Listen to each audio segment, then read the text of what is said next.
Hey, good evening, everybody. Ridiculously late start. I have a lot to do and only a little bit of time to finish it in. So this is the soonest I could start. I'm gonna just get a quick tweet out.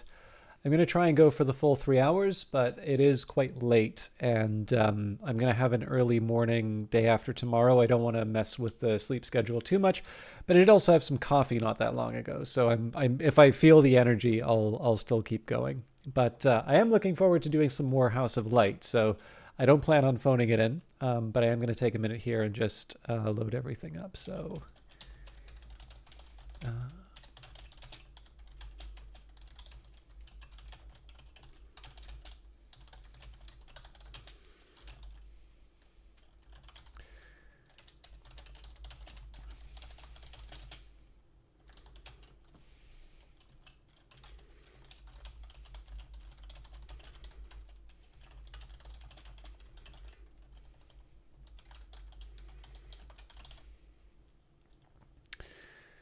Okay, the tweet is out. I think we should be up to date with the game. I am going to take a minute just to make a note of what version I'm playing. Weather Factory actually sent out a nice little email to the people who are beta testing. So I think technically the beta is done, but there's apparently a lot of feedback that they're still getting, and it's helping the game get better, which is good to know. So I'm still following the guideline here of putting the early beta marker up, basically um, until I know for sure that we are out of beta. I think it's better to just have that note on there. Okay. Wow, there's actually quite a few updates. 9i4. Let's take a look here.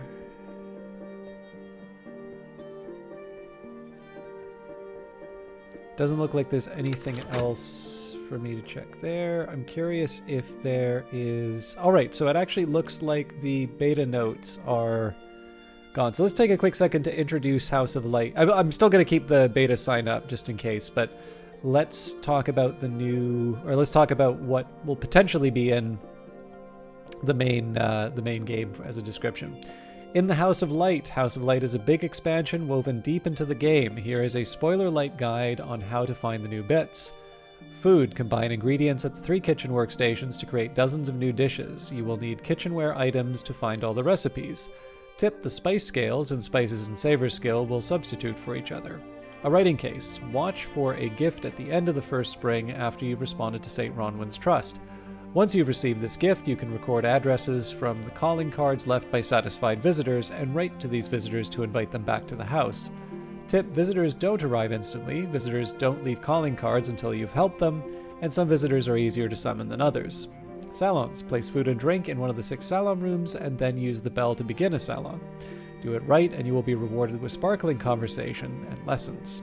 Tip: visitors usually prefer food and drink which matches their primary interest, but some have additional requirements. Manuscripts. Use paper, ink, and a skill to write a manuscript based on that skill. These manuscripts may be necessary to satisfy thirst for specific knowledge in further stories. Lessons from Salons will help you improve those skills and write more meaningful manuscripts. More useful manuscripts. Tip: you can't reliably control what visitors will discuss. It's a party, not an interrogation, but they will usually provide lessons related to their shared interests. Further stories. Once you've completed an incident, follow it up in the Tree of Wisdoms. Visitors will need more specific help here, perhaps a book on a specific topic or a specific book. Tip: an affair opens to further stories once all the interested visitors have had an opportunity to ask you for help with it. Be aware, in some further stories, it can make a difference who you originally helped. Be careful. This is one part of the game where choices can sometimes have permanent consequences, and we may have reached that in terms of Abykassis, because we can't conclude it. We can't talk with anybody but Arthur Moore. And that's one of the reasons why I want to invite Arthur Moore over. And finally, the Institute. Look for the lighthouse out at sea. When your visitors are ready, use it to establish the true heirs to the Curia of the Isle. tip, further stories outcomes can inspire your visitors to support the Institute for their own reasons. Their nature is constant, but some story outcomes can make them decide to emphasize one agenda over another. So, here we go.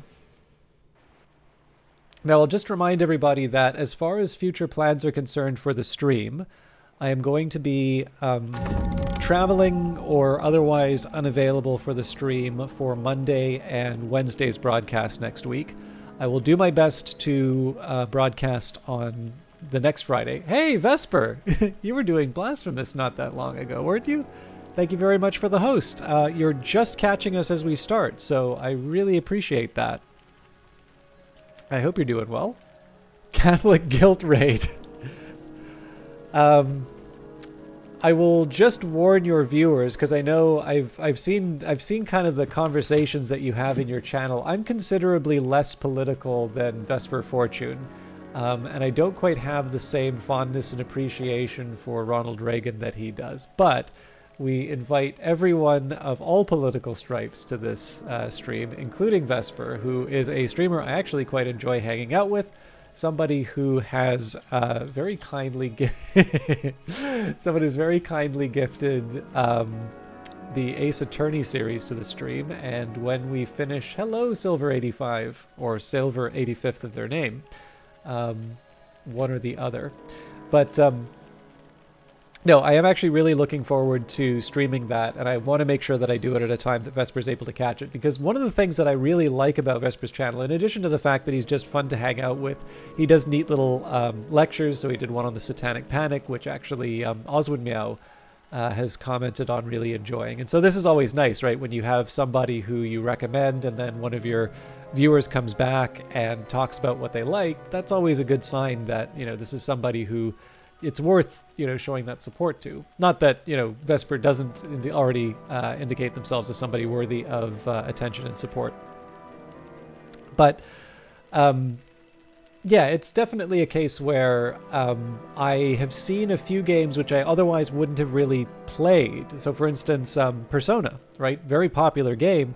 Never had a cause to really try it or look at it. But I have been able to see Vesper play it, and it looked really interesting. So I realize that is such a very plain gaming opinion, but you know, it's not one that I really had experienced or had on my radar. So you got to find a game somehow, and Vesper is one of the people who does that. So I hope you are doing well. I hope you had a great time with your Catholic guilt. I do keep insisting. I'm sorry, Vesper's going to have to put up with my recycled jokes, but I do actually kind of hope that in one of the Blasphemous games, they do eventually make a boss where it's just a door which is too low to accommodate the main character's hat. But so far, I've been disappointed, and I need to develop my own religious Metroidvania. In any case, we are playing House of Light, the expansion to. Yeah, well, that or maybe one of the tricks is like an enemy gets a buff if you like tear one of the silk drapes or whatever. So like the level is you have to be really precise not to like walk through the level, and the pointy hat like can't rip something. But anyways, we're playing House of Light, the expansion to Book of Hours. Book of Hours is... Vesper is somebody who actually found through the Weather Factory games. He was playing Cultist Simulator, and at some point, he will be playing Book of Hours. And we are at the point where we've more or less made all the food that I can. There's a couple more that I can make. There's the... I'm trying to learn how to get a soft amber pumpkin. And I'm also trying to figure out... well, not so much figure out, but I'm also trying to get a couple of ingredients that I need. So in this case, I have the cold pheasant with grape salad, but unfortunately I fed the last of my grapes to the chickens. And then the honey haunted amber pumpkin pie. And there's a couple things that I want to try. So the honey reference is interesting, and I seem to recall if I had considered the soft amber pumpkin, it almost gave the suggestion like bees had sort of made a a nest of some kind. Like it was kind of the suggestion that it was filled with honey, basically. And so I'm trying to see if there's maybe a way that I can combine, you know, I guess I couldn't use the amber pumpkin would have to probably be the one. But there's definitely a side of me that wonders if there's a way that I might be able to combine some ingredients to, you know, to make I guess the first thing I would want would be an amber pumpkin. And then from there, Oswin, lovely to see you. We actually just mentioned, we just mentioned you. For those of you who are also looking for another Book of Hours streamer, I finally got a chance to watch Osmond Meow play Book of Hours. And I know I am quite meticulous in terms of how I play the game. I think I actually got a comment more or less talking about my discursive style. I hope it was a compliment. Discursive in certain contexts is not always complimentary. But one of the things I really appreciated about Oswin's playthrough of Book of Hours is just the sheer joy that she got out of being present in the house. And I think as one of the streams, I wish I could communicate this as well as Oswin does, but I really do feel that watching Oswin Meow play Book of Hours really gave me this appreciation of what the streamer was experiencing in terms of just kind of going into each room and being fascinated by the things that you could see for the first time. And, you know, there was actually quite a bit of conversation about, you know,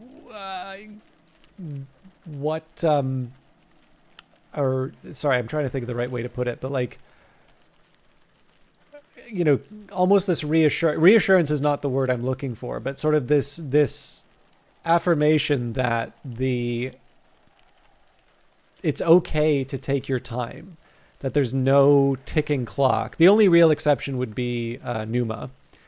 But essentially, unless you're specifically looking for a certain type of guest or a certain type of assistant, which is based on a season, if you have an assistant that you've already leveled up and you want to make sure you don't lose them before you can use them, you know, there are very small cases where you might feel like you're sort of running against the clock.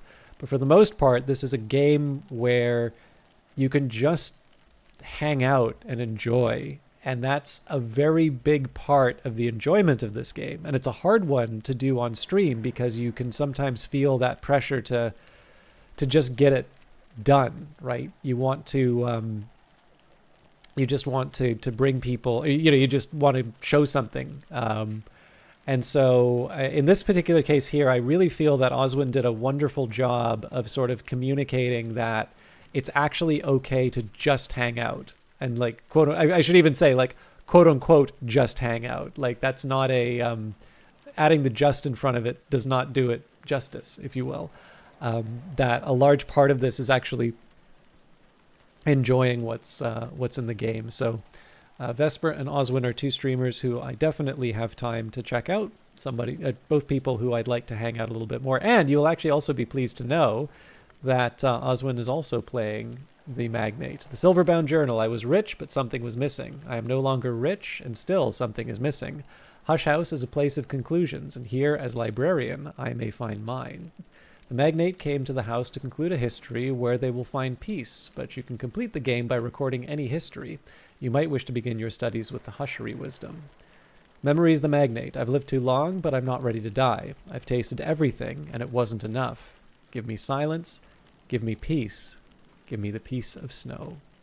So this is actually the second Magnate run that I'm going on, but we haven't completed the first Magnate run. There's something that I wanted to do for that. Anyways, we're ready to cross over into the next day.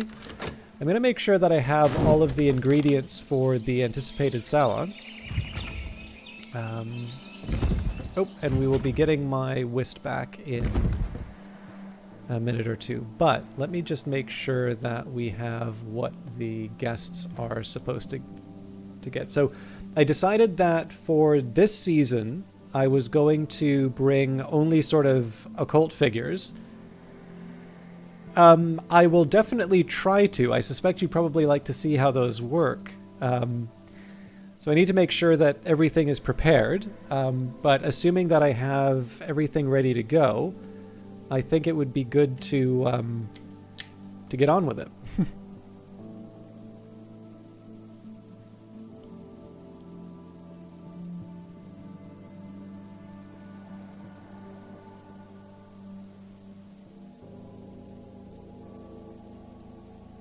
I wrote down what I was going to do with the guests. Oh, or did I?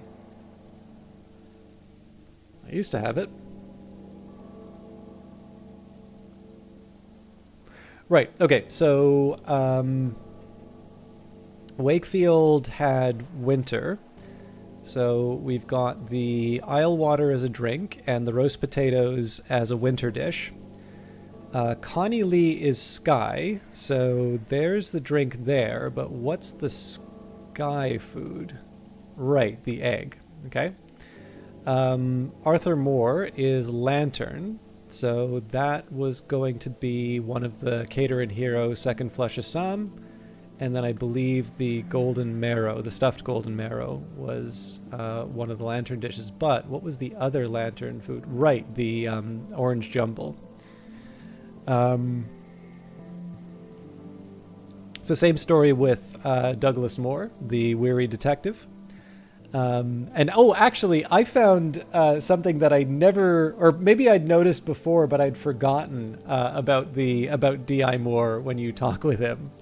We'll wait until we have a conversation, but that was something that I saw in Oswin stream that delighted me. So, and then Eason Fekri is a bit of a different one. So in the case of Eason, we've got the Stargazy pie, which is moon. And then on top of that, he wants sky to drink. And so that's where we have the other blue crown. So yes, we are, as far as the ingredients are concerned, we're ready to go. And the one thing that we're going to want to try and finish is the kind of the allocation of skills to different parts of the Tree of Wisdoms. So I believe I wrote out a plan somewhere here. Right, so I've got one part of it. Yeah, so it's... Let me just bring up the Tree of Wisdom. So I sort of sketched out, I was going to do Hushery 1 through 9, and Quenchings and Quellings was going to be in position 9. Bosk was going to be 1 through 9. Hormacistry was going to be 1 through 9. From there, Nyctodromy would be 4 through 9. Ithistry, Birdsong, Preservation, and Scolacosophy would be 5 through 9, and then Illumination would be 7 through 9. So I do need more elements of the soul, and I think it would be good that I get on with that. So let's take a look here with Hushery. So I need a Hushery 5, which I don't believe I currently have. Magaphine Mysteries has already been added there. So I'm going to take a minute here and say which of these is important for me to level up to Hushery. Okay, so Sharps is already in there. Sacrolamea. Okay, so this one, right, might go to Hormacistry. Serpents and Venoms could potentially go to Scolacosophy, so I might want to hang on to that. Surgeries and Exsanguinations is definitely one that I want to level up. That could potentially go to Preservation. Sights and Sensations is a bit tempting. That would also potentially go to Nyctodromy. Well, I suppose the other way of looking at this would be to say, okay, so what do I need for Hushery? Realistically, I need 5, 6, 7, and 8.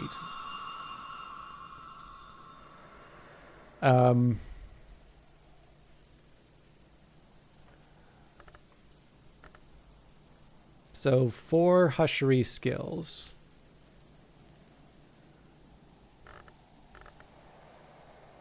Disciplines of the Scar is definitely one that I would be willing to commit. Glassblowing and vessel crafting, less so.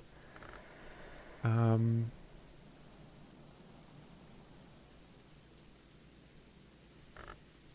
mean, Inks of Power can go in.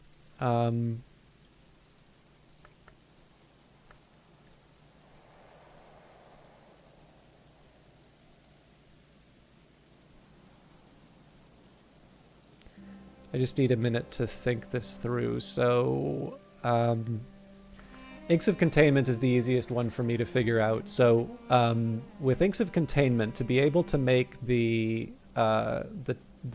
top level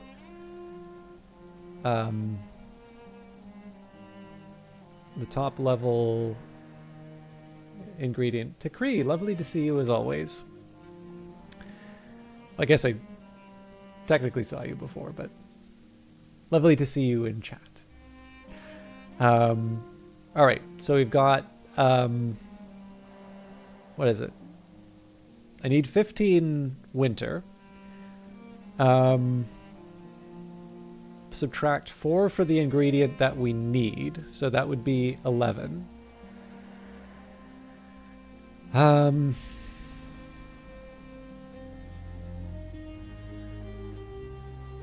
Okay, so I'd say probably a level 6 for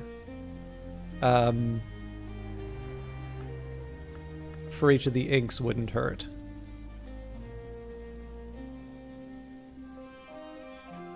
Although if I'm honest, it may not even be level 6 because we can get, like, I think in the case of quenchings and quellings, we already get the ink that I want. Let me just find...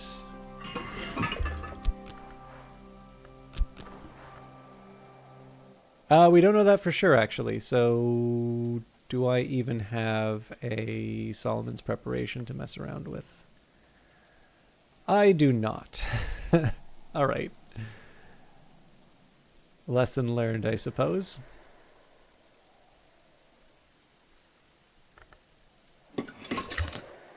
Yeah, I'm starting to think that I've probably overrated things like the Inks of Containment. But the fact of the matter is I do actually need to get one of these things committed. And Inks of Power would not be a terrible choice for it. So I'm going to do one last pass on alternatives. So Sacrolamea, but that could go to Horamachistry. Sharp Serpents and Venoms, Surgeries and Exsanguinations, Sights and Sensations, Glass Blowing and Vessel Crafting, Disciplines of the Scar. So I feel like Disciplines of the Scar is sort of the safest one to withdraw. So let's say that that one can be anywhere between 5 to 8 for the for Hushery.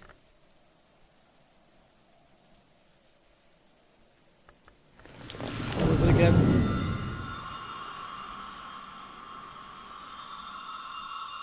Okay, so I need to pick 4 of these. So if I say just get on with it, 1, 2, maybe. Glass Blowing, we should probably make one, so that's 3.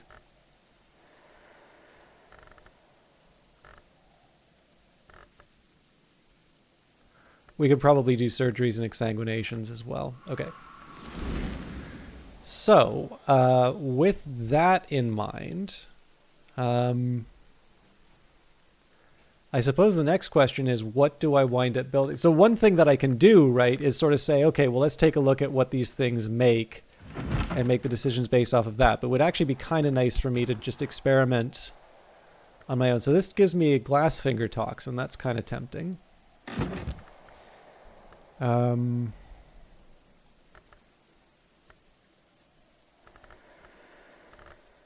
Blowing and Vessel Crafting, I think, was a reasonably powerful one as well.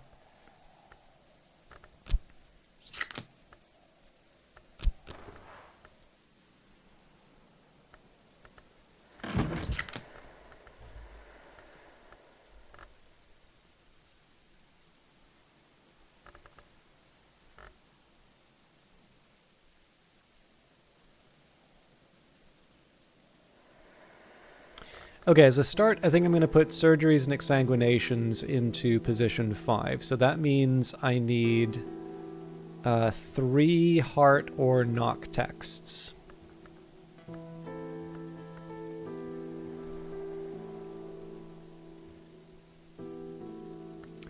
So door and wall would be 1.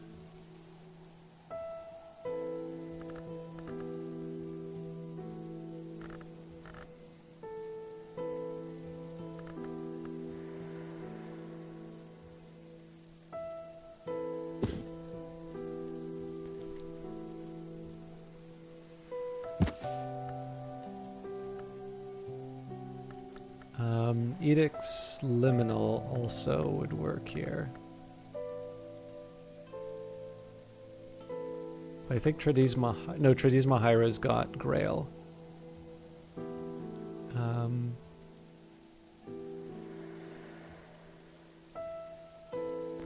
I think probably the Twin Serpent Tantra is the right call here. Although I'm a little surprised that I probably don't think I can do it.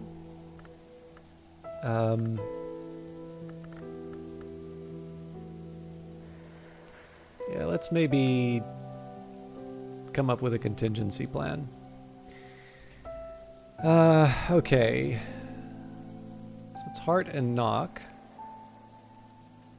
I don't think Sea Stories helps that.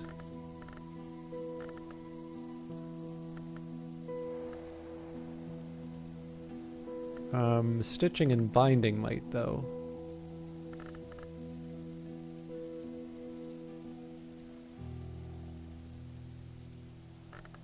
Wait, do I not have stitching and binding? That's a big blunder on my part if I don't already have stitching and binding.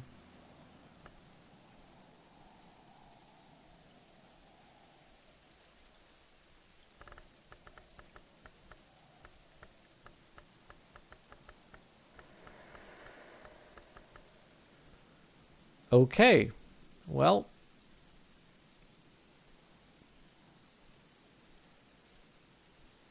I guess I know another text that I'm reading.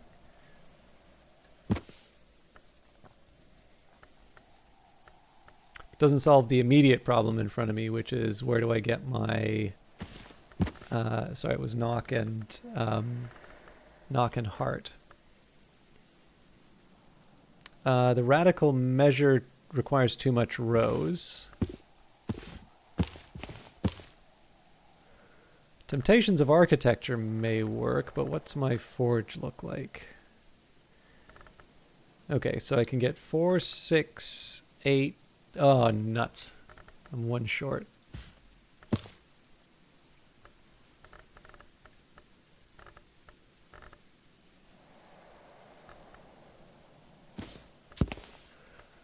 Okay, not so easy. Let me just double check Tradisma Hyra. Yeah, Grail and Moon.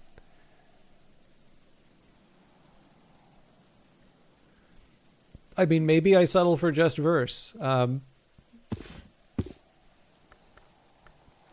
Still doesn't answer sort of the immediate question of, you know, maybe we've got an easier one here. So we've got Inks of Power. No, Inks of Power doesn't work. Radical measure requires rows, which I don't have a lot of. Wait a minute. Am I completely losing it?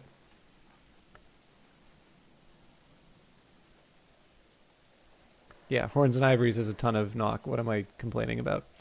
Okay, after that delightful little digression, so I've got 5. I think in this case a name day riddle fixes that for me, but I need a memory for that. Traveling at night I can read right away. So that we really just want as little knock as I can afford to throw in there.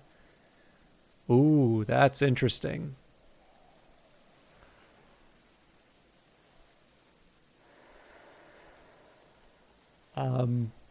Okay, as a precaution, let's go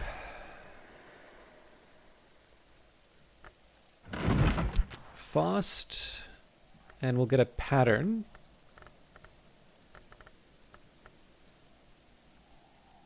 So we'll read against Vitruvius.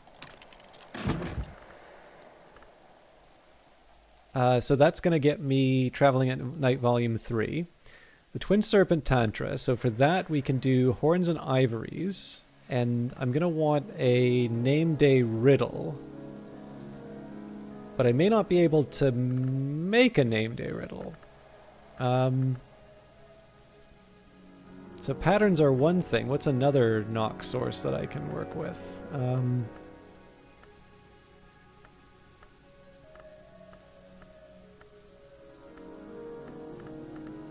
thought I had stolen secrets somewhere.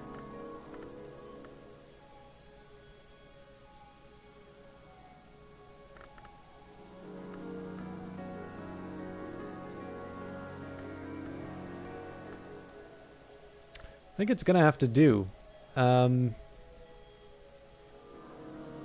we'll employ the metal for that one.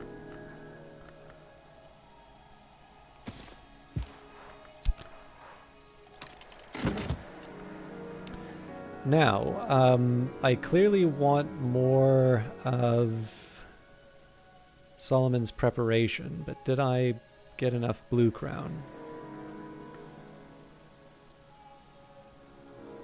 Well, I clearly have some here. I think as a precaution... Oh, yes, sorry, there's another thing I want to check out. Now, I am interested in the Lytirian element here. We've got a very well-stocked pantry, Zerogdri.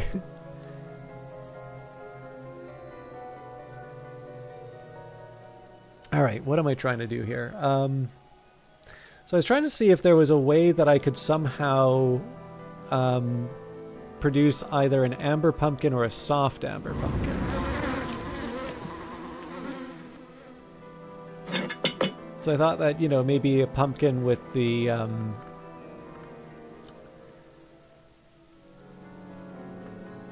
I guess we'd have to have an element of the soul, and then maybe spicing, but that doesn't really feel like it would work.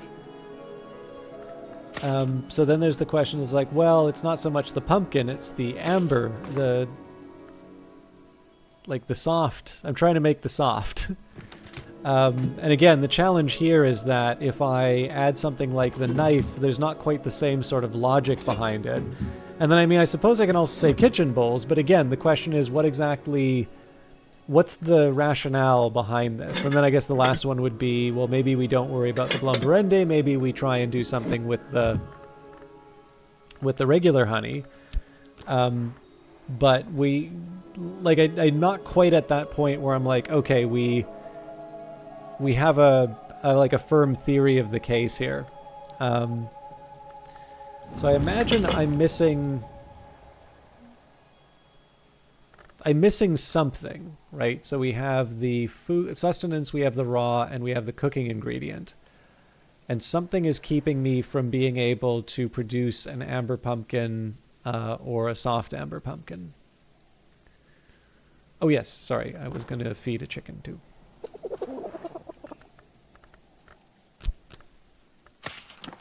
Feed the beastie, satisfy this creature's appetite. Food will make a hungry beast or a wild one cooperative. Okay, let's carry on. I'm trying to think if it's a good idea to bring in someone like Mr. Kill today. I don't think that's a bad idea. I do need memories. Love it if... Yeah, I'd probably be a better cook if I could cook by just putting the ingredients together like this. Mr. Kill always enjoys a chance to catch up with me. Let's also keep going to the sands and the moor.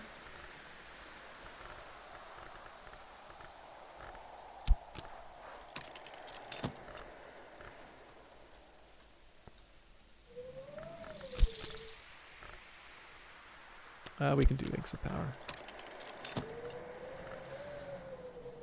Okay. And again, I don't really have anything in terms of construction to do. I could actually make the invitations, I suppose, for the Salon. But I think in terms of crafting, it's really just a question of making sure that we can put together enough pieces to get a name day riddle and then read the relevant books.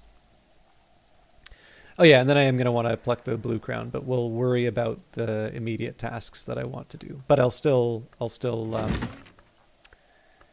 send the invitations.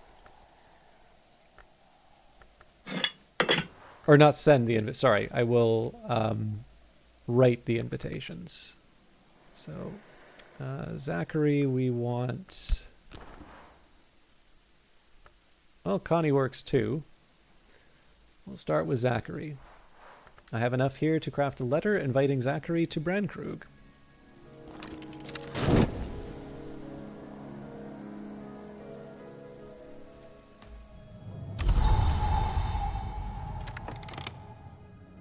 Sorry, I've got a small problem with my Face ID. And the storm's kind of helpful, especially with 2 wombs, 1 heart, so that was a little bit of luck.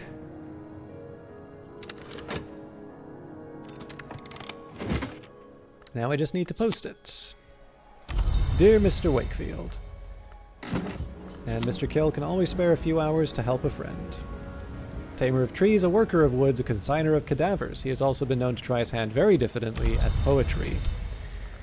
In fact, based on the heart that we see here, I think it's probably good for me to just read 2 wombs, 1 heart immediately. So, unfortunately, I think Quenchings and Quellings is my highest heart that I have.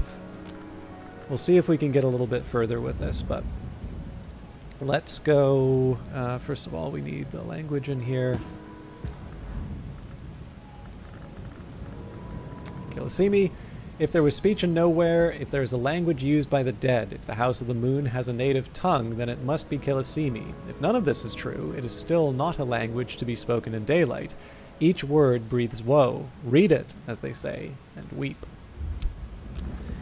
Okay, so right now I just need... Actually, yeah, okay, this is good to know, actually. So I can pull back, and then what I can do instead, I can take the mop and bucket, and then under skills, let's say weaving and not working. So this is a 8 heart mystery. Now, none of these are really great choices for me, right? Because the Fet's going to be something that I can take to the moor, the Tryst is something that I can investigate Crowcross Sands with, but I have more Tryst, so we'll work with that. So I can master this mystery, enough heart to match mystery heart. And yeah, we're still waiting on the...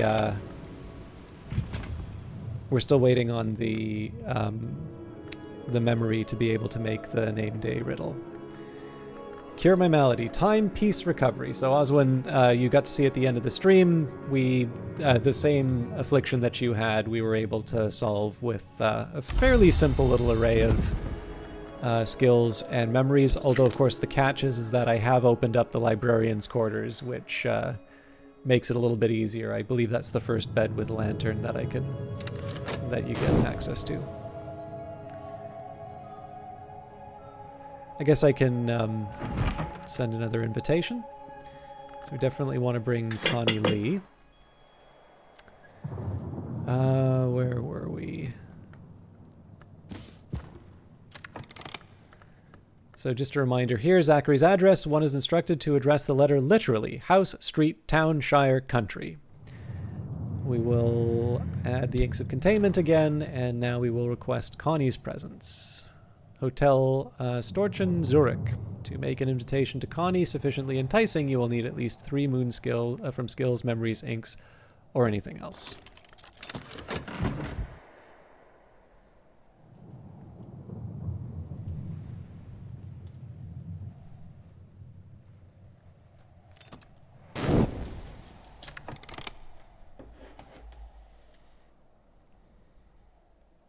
Sorry, I need to get my guest list back, otherwise I'm gonna forget. Oops.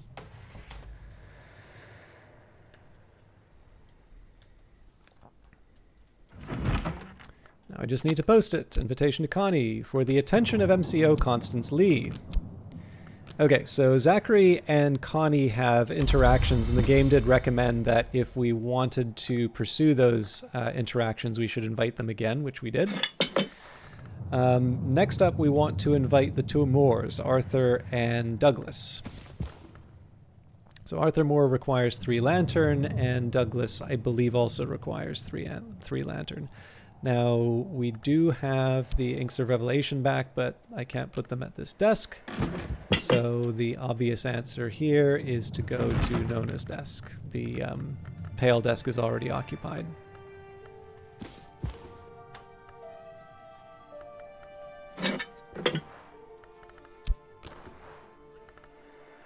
Okay. Arthur Moore's address, care of the Endeavour Club, Park Place, London.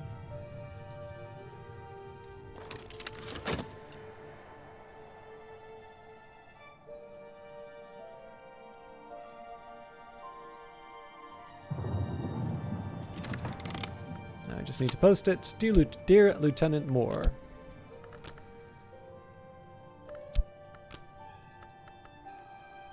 Probably easiest to do it this way.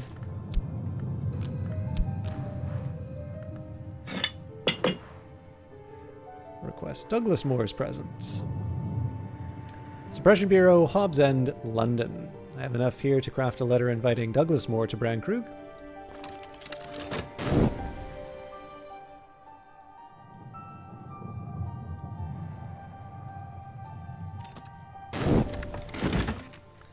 Against Vitruvius, a 14th century treatise on esoteric mechanics and parahydraulics by Abbot Ranulf, best known as a Mason architect.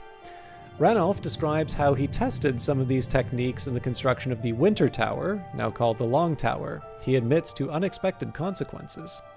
Ranulf mentions that the Tower of Ely Cathedral collapsed around the time the Winter Tower was completed, although he stops short of suggesting that one was the cause of another. A tower falls, a tower rises is all that he'll commit to. Pattern, something fits just right. And the account of Kanishk at the Spider's Door, Loch Cowley, Kanishk's victim and lover, wrote this account perhaps posthumously. Kanishk sought to become a name. In pursuit of that end, he made Loch Cowley the vessel of his appetites, promising Loch that they would ascend together. At the Spider's Door, he betrayed his lover. The Chiliarch listened to it happen and then forced Kanishk into his service. The Chiliarch cannot be denied. Loch Cowley remained to write this work and to describe the outer magics of struggle and contest. So not as much knock as I would want, but it's still something for us to work with. Finally, a full belly makes a helpful friend. So I think I'm going to start by talking with Mr. Kill. Mr. Kill, Ryan Spry, doesn't mind stopping for a gossip. Let's organize the elements of the soul. All right, let's see about... So let's get reading these books. Now this is actually not so easy for me to use anymore because I don't have anything with knock. We already used the metal. I don't have my Faust because we were healing it. And Sky, again, is a Faust one. So this isn't as helpful of a desk. We've also used up this one. So I suppose... Oh no, hang on. The Arab. So I don't have any more cooking to do. So Arab is useful now. So let's see if I can get away with adding the pattern. Now, horns and ivories, I don't think... Yeah, so that just gets me a secret threshold.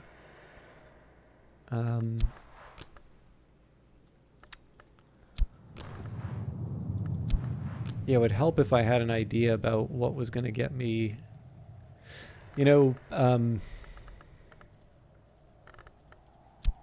confounding... Name days riddles aren't as easy as they seem. Probably better for me to go the moth route now that I think of it. Because at least I can throw a tryst at it as much as that pains me. But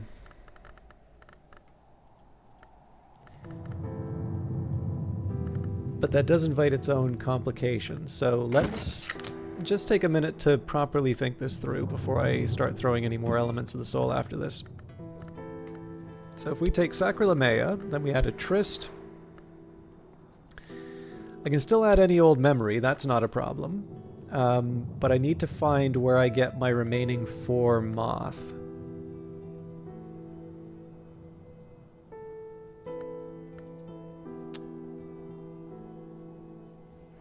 So I mean, one option is the tryst, and then I just add... Yeah, that's... I think two memories is the right way to go here, but probably not, like, using up the stolen secret. Okay. Well, I'll think about that, but let's focus instead on where I can use this knock.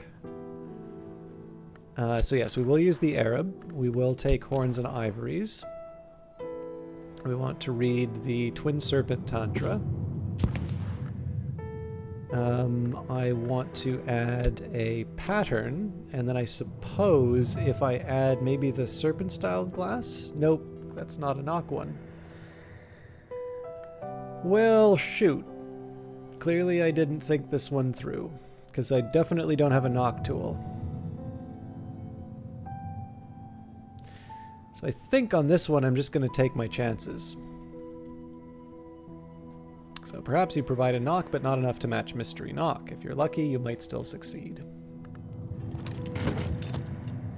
And do I even have another... I don't think I have another place where I can study with knock. Lockworks and Clockworks is one of these. So I guess with that I could add a whist. But then I don't have room for the stolen secret. I can still use the whist here. This does have room for the secret. Okay, yeah, this is better. Okay, knock a gate flung wide. I'm a match for this book. Enough knock to match mystery knock. Now, I think I've also been neglecting the sweet bones, so shame on me for that. I could offer help with correspondence and arithmetic. There's no school in Brandkrug, and not everyone here knows their letters. Not thinking has only led to great things in the secret histories. Just ignore the screaming. You mean the one from the Wormwood Dream? Okay. I think I'm gonna hold off on some of my gardening plans tonight. Well, no, our health is okay. So we should still try and get the blue crown. I think it's probably a little too much to hope that I will turn that into Solomon's preparation tonight, but that can be a tomorrow me problem.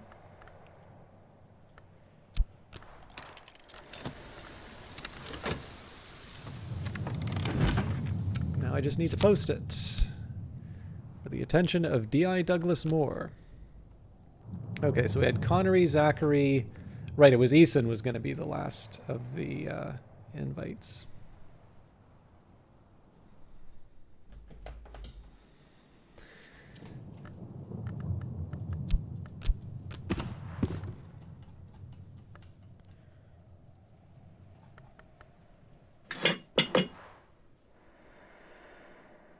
Eason needed heart.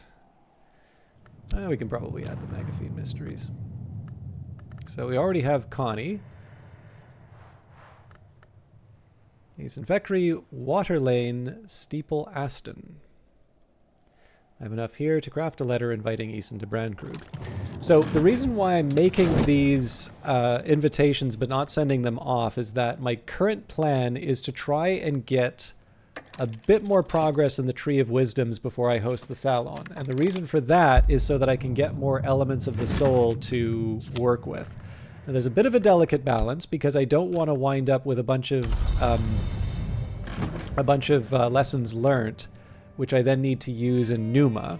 So if it looks like we're getting close to the end of winter, it might be wise for me to wait until spring for the Salon. But there is something nice about the idea of having, you know, tea in the chapter house in the winter. So I'm gonna make an effort to try and do that. We spent so much time making all of these items. I really do want to see the finale. I want to see it delivered.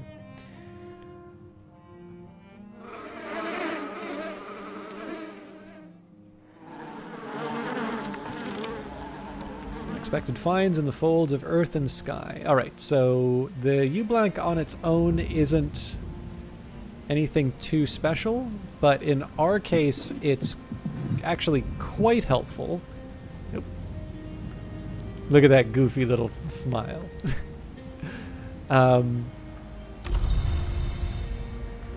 Or perhaps there's the eyes, the mouth, and a mustache. Your choice.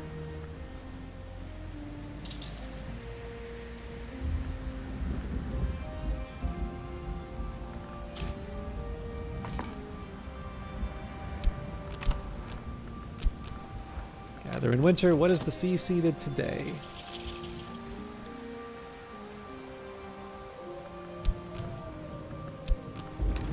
Gather in winter. Rime rims the moor tarns. But yeah, so the aim here is to try and have as many elements of the soul as I can for the Salon, and that's just so that I can... Hang on. So I said I needed... said I needed a confounding parable, but I don't. I'm actually... I've got all the memories that I need.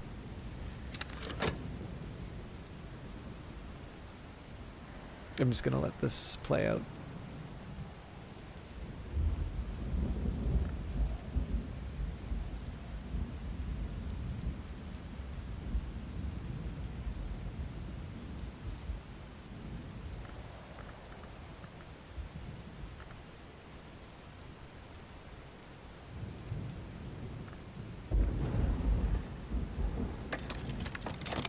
An afternoon spent profitably reading newspapers to the curious, writing affectionate letters for the lonely, steering farmers to the requirements of the Ministry of Agriculture.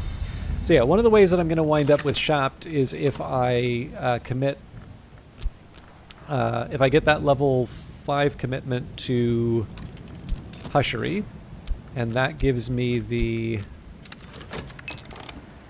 Dead men don't tell no bloody tales? Well, who'd listen?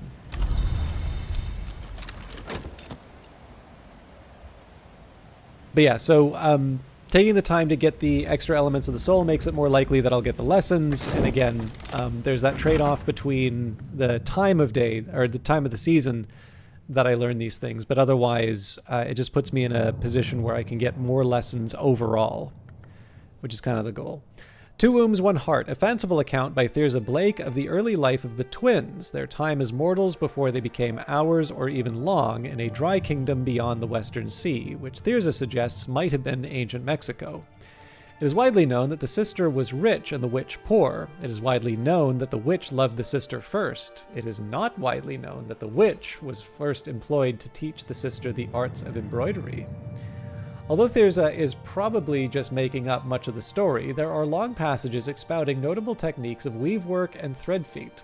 In particular, when witch and sister flee across the sea to be together, Thirza explains how they fashioned a peace weave with Heart and these arts, and then, to tame the winds, called on Heart again to swaddle the thunder in the peace weave. So we get satisfaction for that. 2 stitching and binding lessons. And we want to make sure that we shelve the satisfaction appropriately.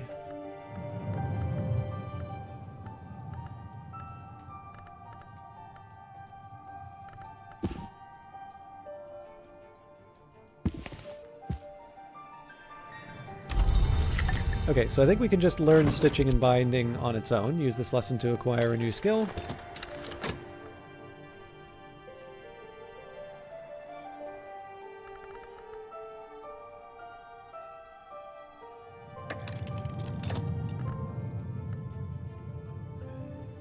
Oh, you know what? I think I missed one, so... Adding an element to the soul card, so that wouldn't have given me knock. The memory will, so Mr. Kill actually just saved me.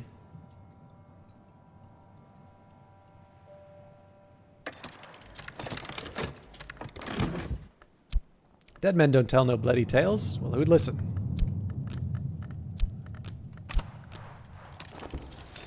And few flowers flourish in the depths of winter. Blue Crown is one of those few. So I think I'm going to try... Actually, you know what? Do or do not. There is no try. Use Quenchings and Quellings to make a Solomon's Preparation already. We can do that with any plant. Model and mix a wintry preparation. Quenchings and Quellings with Scholar level Winter plus Flower create Solomon's Preparation. The sky-colored petals of Blue Crown are always cold as frost. And just a reminder, so I know some people are probably veterans in here, some people may be new, but if there are any questions, I'm very happy to answer them. What may not be clear here, just because I left this aside, is that if you can't complete a text, it gives you 3 chances to add something extra. And in this case, it was 2 elements of the soul, which I don't have knock for, but I have a chance to add a memory, and the stolen secret gives me the 1 knock that I needed for this book. Now, if I'd ignored the book, I would have been in trouble, but in this case, I got lucky enough that I caught this before I needed it. Okay, stitchings and bindings. This helps against infestations. It's got heart and sky. First thing we're going to do is just level this thing up. So we don't have a Faust, so it's really just a core or a health for me to bring it up. And I believe we can just use the satisfaction in this case. Okay, there's always more to learn. And then I want to go back to the knock text because I do actually need to add the stolen secret. This is kind of a neat little way of representing some extra study. So you know, depending, there's sometimes, you know, you'll just go to another part of the house and look at a painting, or sometimes you'll have a piece of furniture or that. I've experienced all of this stuff when struggling with a difficult work. But what I particularly like about this is the fact that you actually have to put the time in, right? You have to be focusing on that book to be able to do that extra measure. And I think there's something kind of neat about that. Whether that was intentional or not, I don't even know if it really matters, but it feels like the sort of thing that really sells you on some of the some of what the game is sort of trying to represent. Or what I think anyway. I mean, obviously, I don't mean to try and imply that I have the one true perspective on Book of Hours. Okay, this is a real struggle because I'm getting more sand than I know what to do with.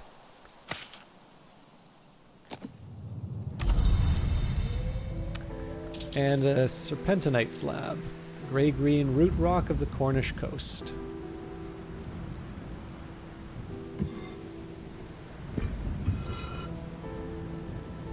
Well, it was worth a try.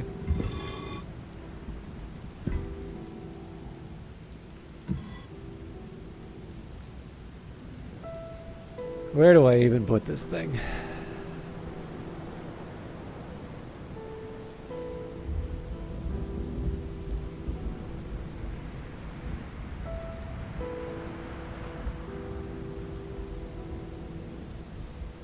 Guess there's no ground. Yeah, no room on the ground there. Feels like there might be room up here, though. Apparently not.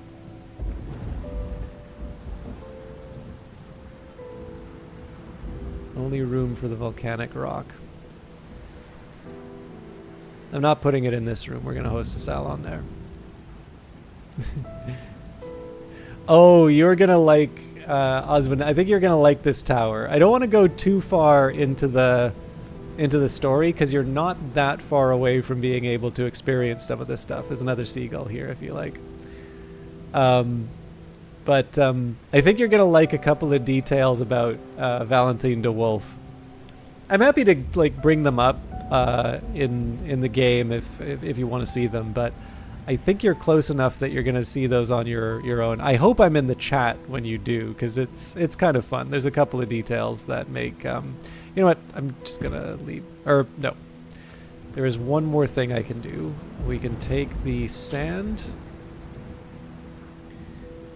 Move that back down here.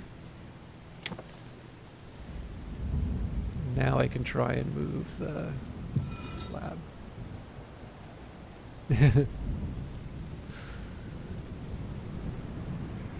There we go. There must be order.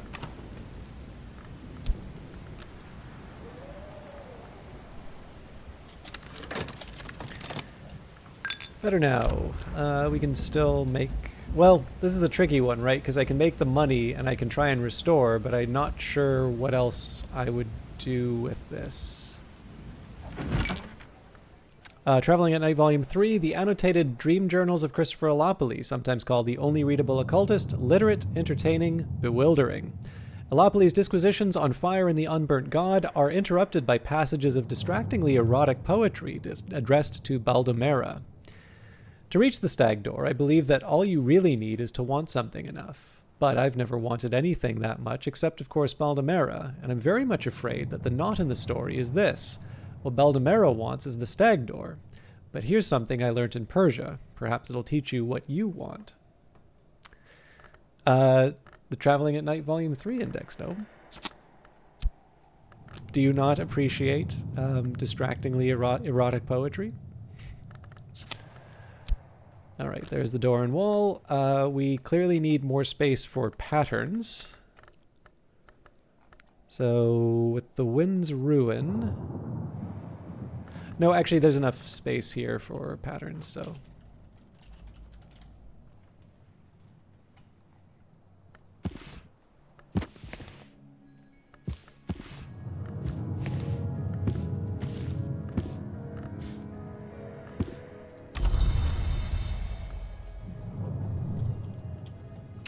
Good evening to you, sir. Or I guess it's probably not evening where you are, but it's evening where I am. Okay. After all that work, I'm trying to remember what I was going to take up to level 5. So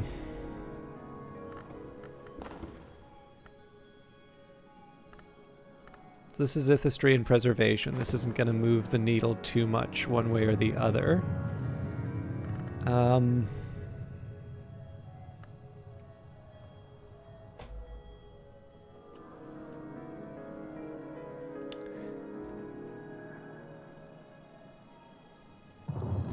I've always thought it's kind of fun.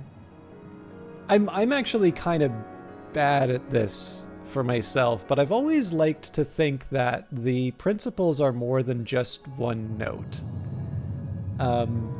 That, you know, like I kind of get that the perception of Grail is, you know, that it's the horny one, but I actually, again, I'm sorry that this is turning into like a constant stream for Oswin Meow's chat, but like, or a channel, but like, this is actually one of the things I really enjoyed.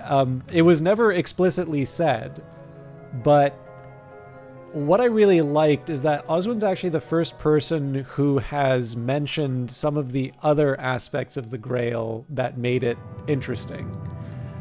So when you see the description of it, right?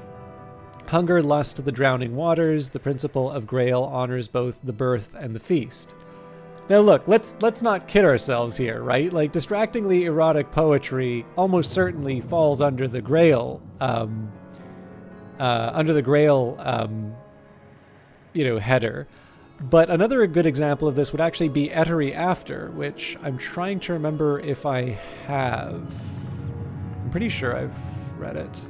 I may not have, though, just because I wanted the... I may have wanted to save the... Well, it's not that high of a book. Anyways, I'm pretty sure that's a winter book. And there's, there's kind of neat ideas in that one, too, right? Where you have sort of this, this story of inks, and it's like, yeah, there's some ideas here, but, like, honestly... half of this is just titillation and half of this is just sort of a story of the different ink types. And I've always sort of thought that there's something neat about the fact that you can have different representations of ideas through different aspects. So what I kind of mean here is that I am quite partial to Lantern, right? Actually, I guess this isn't a good representation of Lantern, but... So, life is a pure flame, and we live by an invisible sun within us. Thomas Brown. Lantern is the principle of the secret place, sometimes called the house of the sun and of the light above it. And in the case of Cultist Simulator, right, you have something like reason, right? So you can kind of say that that's, if Grail is the the horny one, then the Lantern is the one for nerds, right? It's the smart person one. Except that, of course, Cultist Simulator and Book of Hours are entirely about people studying esoteric and very complicated ideas. And some of these things kind of exist beyond reason, right? Like Moth is definitely the sort of thing. I mean, actually, even Illopolis' work, right? You know, trying to think your way to being to the Mantis is like trying to think your way to being in love. But in the end, right, you are tackling some pretty difficult material to try and understand. So thinking that Lantern is the only smart one kind of undercuts what some of these other ones are. So I've always kind of liked the idea of thinking of the aspects a little bit like the Tree of Wisdoms, right? When you're picking between the two branches of the Tree of Wisdom, that it's not necessarily just that one note, but like eroticism can essentially exist inside of all of the different aspects. And I realize that, Zerog is just making a joke. I'm sorry to really milk this point here, but there's actually something kind of neat if you want to just sort of have, roll the ideas around in your head and sort of think a little bit about how maybe you would do a Sixth History thing, or maybe some of the things that haven't been explored too much inside of the game. You can kind of give yourself the challenge, right? It's like, what would an erotic writing look like inside of all of the different... No, I'm definitely not putting you on blast for this, Zerog. I hope you don't feel that way. It's just a fun little idea to think about, right? If you you can kind of think like, what does that look like for each of the different aspects, right? And I don't know, that can lead you to some fun places. Although again, let's be clear here, right? Like it's totally not wrong to point that out about Grail. It's just that I think maybe one of the rewards of this game sometimes is when you look a little bit deeper and you sort of say, okay, you know what, everything is more than just one note on this, and what are some of the other ways that we have a few of these different things brought together? So anyway, sorry, I didn't mean to, I hope that sorry is said in jest, because I actually liked being able to rant a little bit about the game. And I'm happy that I got a chance to do that. I'm not, okay, good. Your emotes are just too convincing.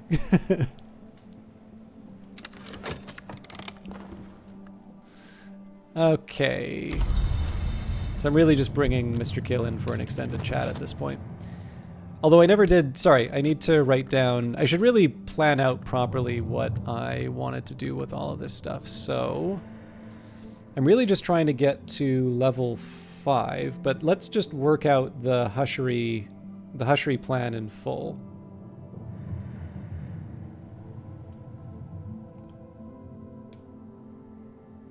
It would help if... Oh, crap.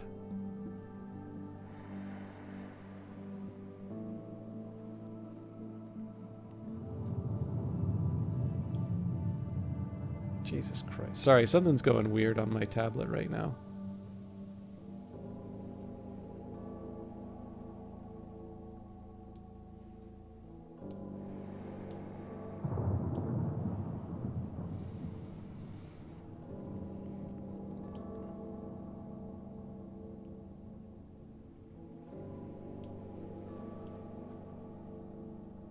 Oh, I see. Okay.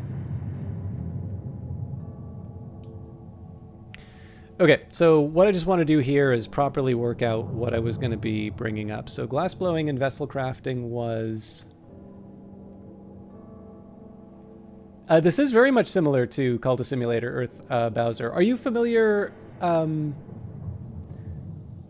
you familiar at all with Book of Hours? So I'm actually playing the expansion for this, which is about to be...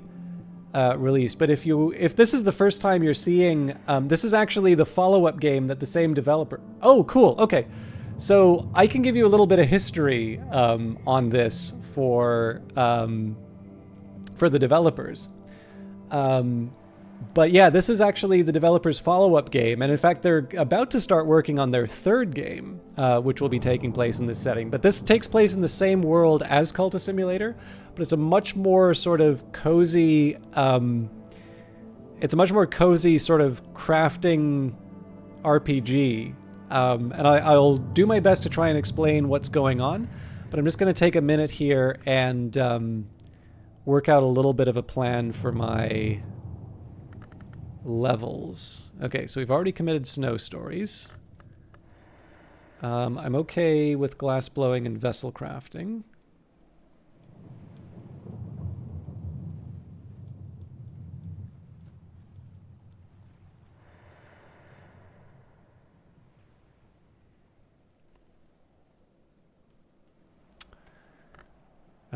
Okay, sights and sensations, maybe. Actually, let's hold off on that for a minute. Right, it was surgeries and exsanguinations I was going to bring up.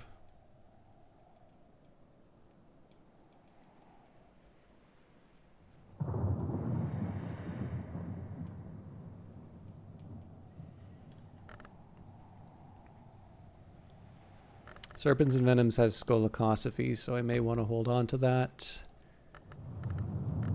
Sharps is already committed. Sacralamea may go to Horamachistry.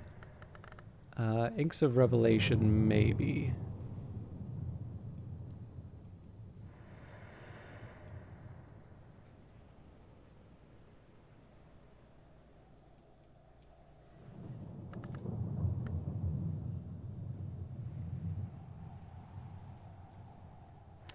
Well, I gotta pick one of them.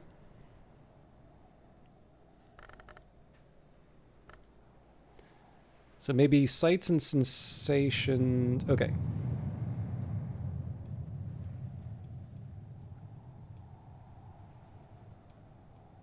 So my rough plan right now would be surgeries and exsanguinations to 5, sights and sensations to 6, inks of revelation to 7, glass blowing and vessel crafting to 8, and then we commit the quenchings and quellings to the top level. So, and I'm just going to move one of my dishes out of the way so that I don't have to struggle to get my tablet. Yeah, so actually, Zerog did a nice job of outlining what this is. So the origin of this game actually has a really fun little story. So Alexis Kennedy, the half of the founding team, actually half of the full team of Weather Factory, put out a tweet. And this was kind of intended as a joke originally, where it's sort of like, here's an idea, you know, what about a much more relaxing version of Cultist Simulator where you manage an occult library, right? If this gets, 1,000 likes, we'll make this game. And the internet being the troublemakers that they are, this thing got like 1,000 likes within a day. At which point, kind of, they have to sit down and say, it's like, well, look, if there's that much interest in it, maybe this should be the next game.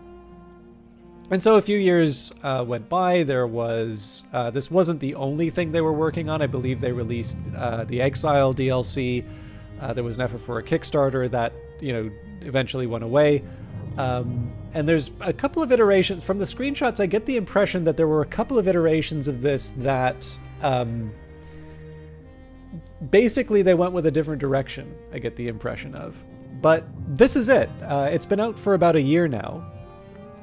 And the basics are there, right? It's still a card-driven game. Or maybe not card-driven, but the world is represented in terms of the cards.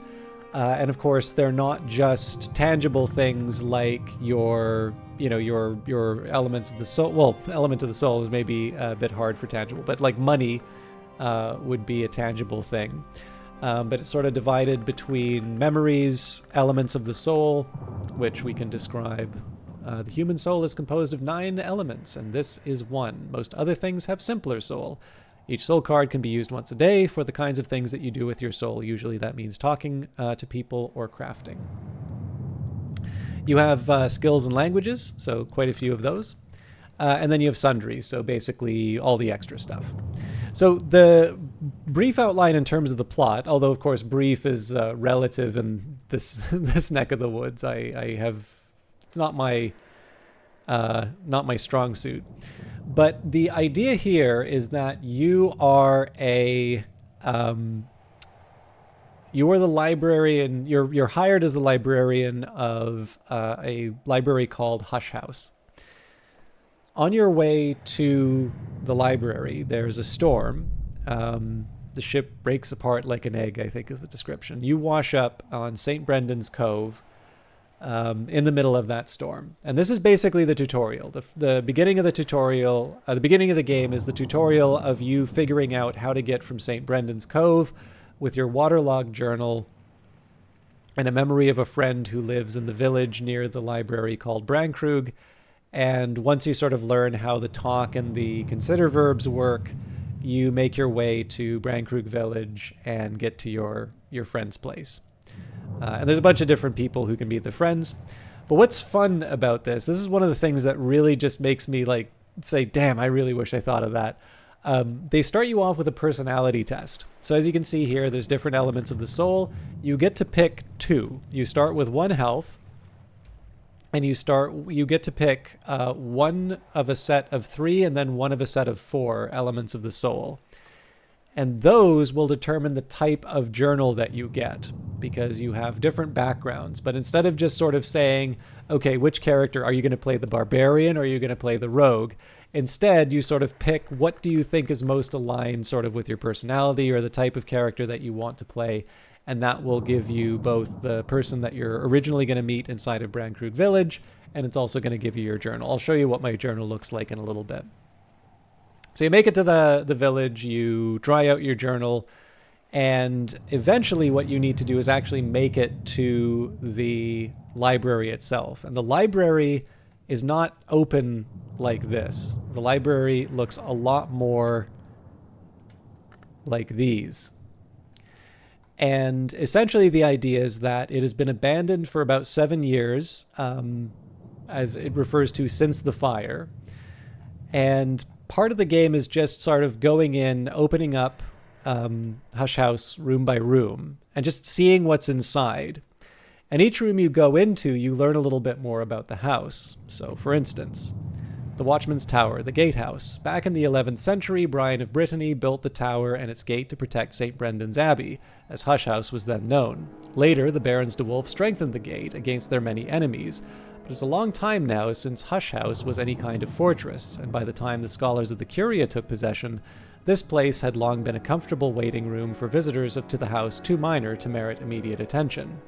This comes from the baronial period. In the 16th century, the de Wolf family became the Barons Brankrug, governing the Isle as their personal estate, until 1759, when their line ended in madness and death. And yes, you get to hear the whole story of the de Wolfs, if you are so inclined.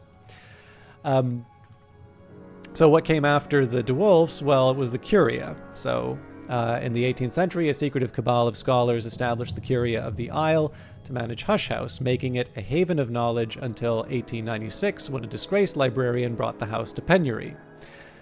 But you'll also actually get to find out a little bit about the specific librarian. Flood Gallery. Thirza Blake, 7th librarian of the house, extended the space, decorating it with semi-precious materials and filling it with the finest art Hush House's money could buy. Of course, after her enthusiasms brought the house to the brink of penury, much of it had to be sold off. So you have this introduction of this idea that one of the previous librarians was quite reckless with the finances. As you go through the house, you find out you get to find out who these people were. Here's Thirza. I also wanted to mention that particular one. One, is just convenient, but number 2, we actually also just read a book by her, right? A fanciful account by Thirza Blake of the early life of the twins, their time as mortals before they became hours or even long, in a dry kingdom beyond the Western Sea, which Thirza suggests might have been ancient Mexico. And Oswin Meow, when they were playing the game recently, asked, I think it was originally in the church, but sort of said, oh, are these the hours? And, the witch and sister, well, what if I wasn't there to answer that question, right? Well, one of the ways that you would know is that you see the painting of the witch and sister, or the sister and witch, and then you start reading some of the books, like Two Wombs, One Heart, and then you start learning a little bit more as you go along. So having now gone to a live experience, which, has this experience of going through different rooms in an ancient manor. This is the Locksmith's Dream in Treowyn in Wales. This game does a really, really good job of capturing that, but it has all of the sort of thread pulling of Cultist Simulator, but it doesn't have the sort of, if you don't do this on time, we will kill you aspect of it. The roguelike stuff is gone. And so as a result, it's another perspective on the secret histories. You don't have the Mansis, although there is still a cool map to look at. The Tree of Wisdoms.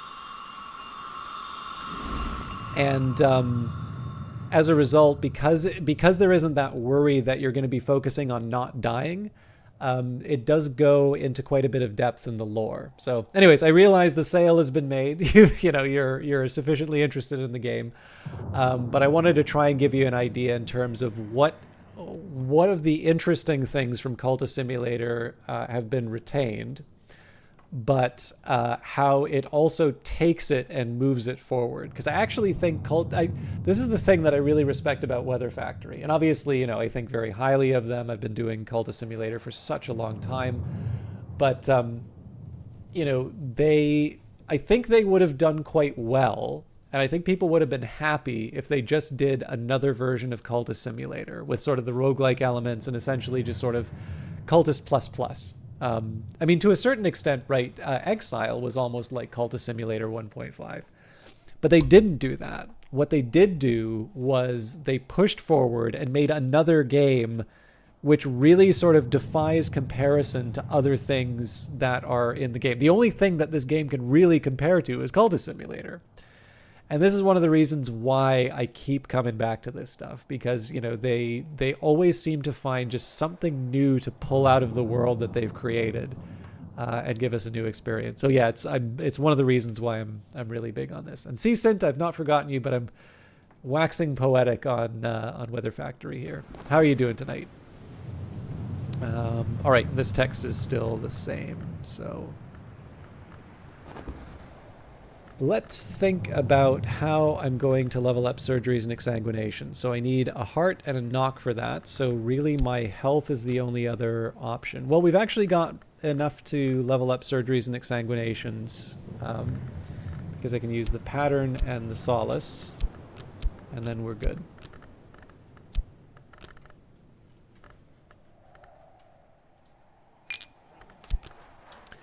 Help with letters. I could offer help with correspondence and arithmetic. There's no school in Brandkrug, and not everyone here knows their letters.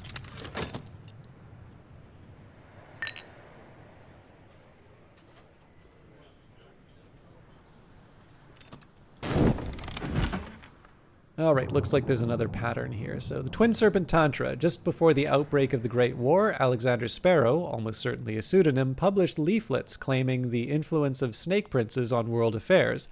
The text, called the Twin Serpent Tantra, was his primary inspiration. The Tantra describes the Great Hooded Princes, a dynasty of unclear origin, engaging in prayers, sacrifices, and poetry in honor of the Key Serpent, the Crossroads Twins, and the Mirror Queen. Nagai encircles, Nagai arises from wounds, Nagai spares those who are already harmed. And the Great Hooded Princes are described as having escaped from the history of their death to a history where they yet live. The text claims that there are now 108 of them, but in one of many instances of twinnedness, before they crossed from their death chronicle, there were only 54. Off topic, but have you played any Crusader Kings recently? That was the game that I watched you play a while back. Yeah, so things actually didn't turn out so well with Paradox, unfortunately, Earth Browser. So Bowser, not Browser. So I'm in a little bit of an awkward position with that, which is I've largely stopped doing their games, and it's not even necessarily that I dislike them, or the games, that is. But it's a case here where I don't like. It's because I have more stuff that I can stream. It's also just one of these ones where I've ultimately sort of moved away from it. So I actually haven't done Crusader Kings in a couple of years, which I realize is a bit disappointing because there's a lot of people who did actually, come to the channel because of those. And so I realize I'm sort of backing off of something that people were into. So, for instance, I haven't touched Crusader Kings 3 at all. But of course, I don't want that to be like, because I'm not big on them. Nobody else should play them. That's definitely not where I'm going with it. But yeah, I must confess, it's actually been quite some time since I've played Crusader Kings. I've been playing some Old World lately, though. All right, stitching and binding. Nothing is entirely broken nor entirely whole, not so long as we have our needles.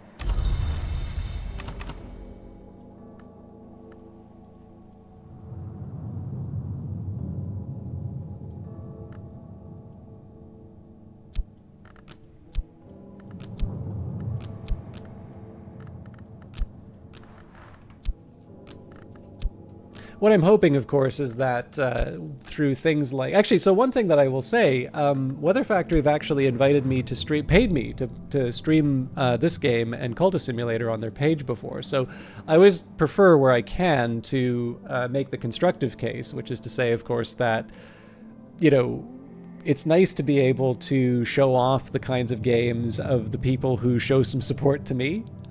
Which I think is a much better way of putting it. I should mention, incidentally, I'm sure you may know this already, but before we went to work in earnest on Cultist Simulator, Alexis Kennedy actually wrote a DLC for Stellaris. So he's the one who's responsible for the... he's the one who's responsible for it's the one with the worm. Why do I not remember? The Horizon Signal DLC for that. Yeah, I was incredibly happy. I've actually I need to put this online, but I actually got to interview them twice, once for Cultist Simulator and once for Book of Hours. And so the Book of Hours one is one that I want to get on YouTube before too long. But yeah, no, they're, obviously a developer that I have a tremendous amount of respect for. But on top of that, they've given me some opportunities. Obviously, if I talk up myself, I'm going to talk about how great I am and, what a good deal any given developer is getting. But I do actually really feel like Weather Factory have put in they have a really interesting perspective.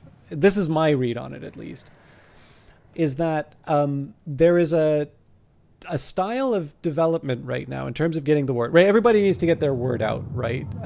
It's a very competitive market. Everybody's trying to get attention for gamers, and one of the an afternoon spent profitably reading newspapers to the curious, writing affectionate letters for the lonely, steering farmers through the requirements of the Ministry of Agriculture. One of the ways that people feel that they can get word out about their games is to appeal to streamers, and specifically to appeal to big streamers, the largest audience. Now, my opinion on this is that this can be a double-edged sword, because often if you have a sufficiently large streamer, people are there for the personality. They're not necessarily there for the individual game. So I think there are some people who have found that, especially if you pay a large streamer, what happens is that you've provided them the content to entertain their audience, but their audience actually sees watching games as a substitute rather than a complement for playing games. I'm not saying that's the case for everyone, and I'm not saying that, people shouldn't pay streamers or look for that kind of work. But the thing is that if you are a large streamer with a big audience, you have your choice of sort of sponsorships or promotions. And the thing is that there's a certain point where the price gets high enough that there's actually a real question in terms of whether or not it's worth it. And of course, I'm absolutely not in a position to tell developers what measures are or not worth it, right? They probably understand their goals a little bit better than me. But what is true, and my feeling for a while has been that there is a delivery from Cater and Hero. I'll finish the thought and then we'll unpack. Is that there's sort of this almost underclass of streamer who does a game very well and is largely being ignored by developers because they're not large enough. I've definitely had experiences where semi-intelligent background noise is probably the best summary of the stream.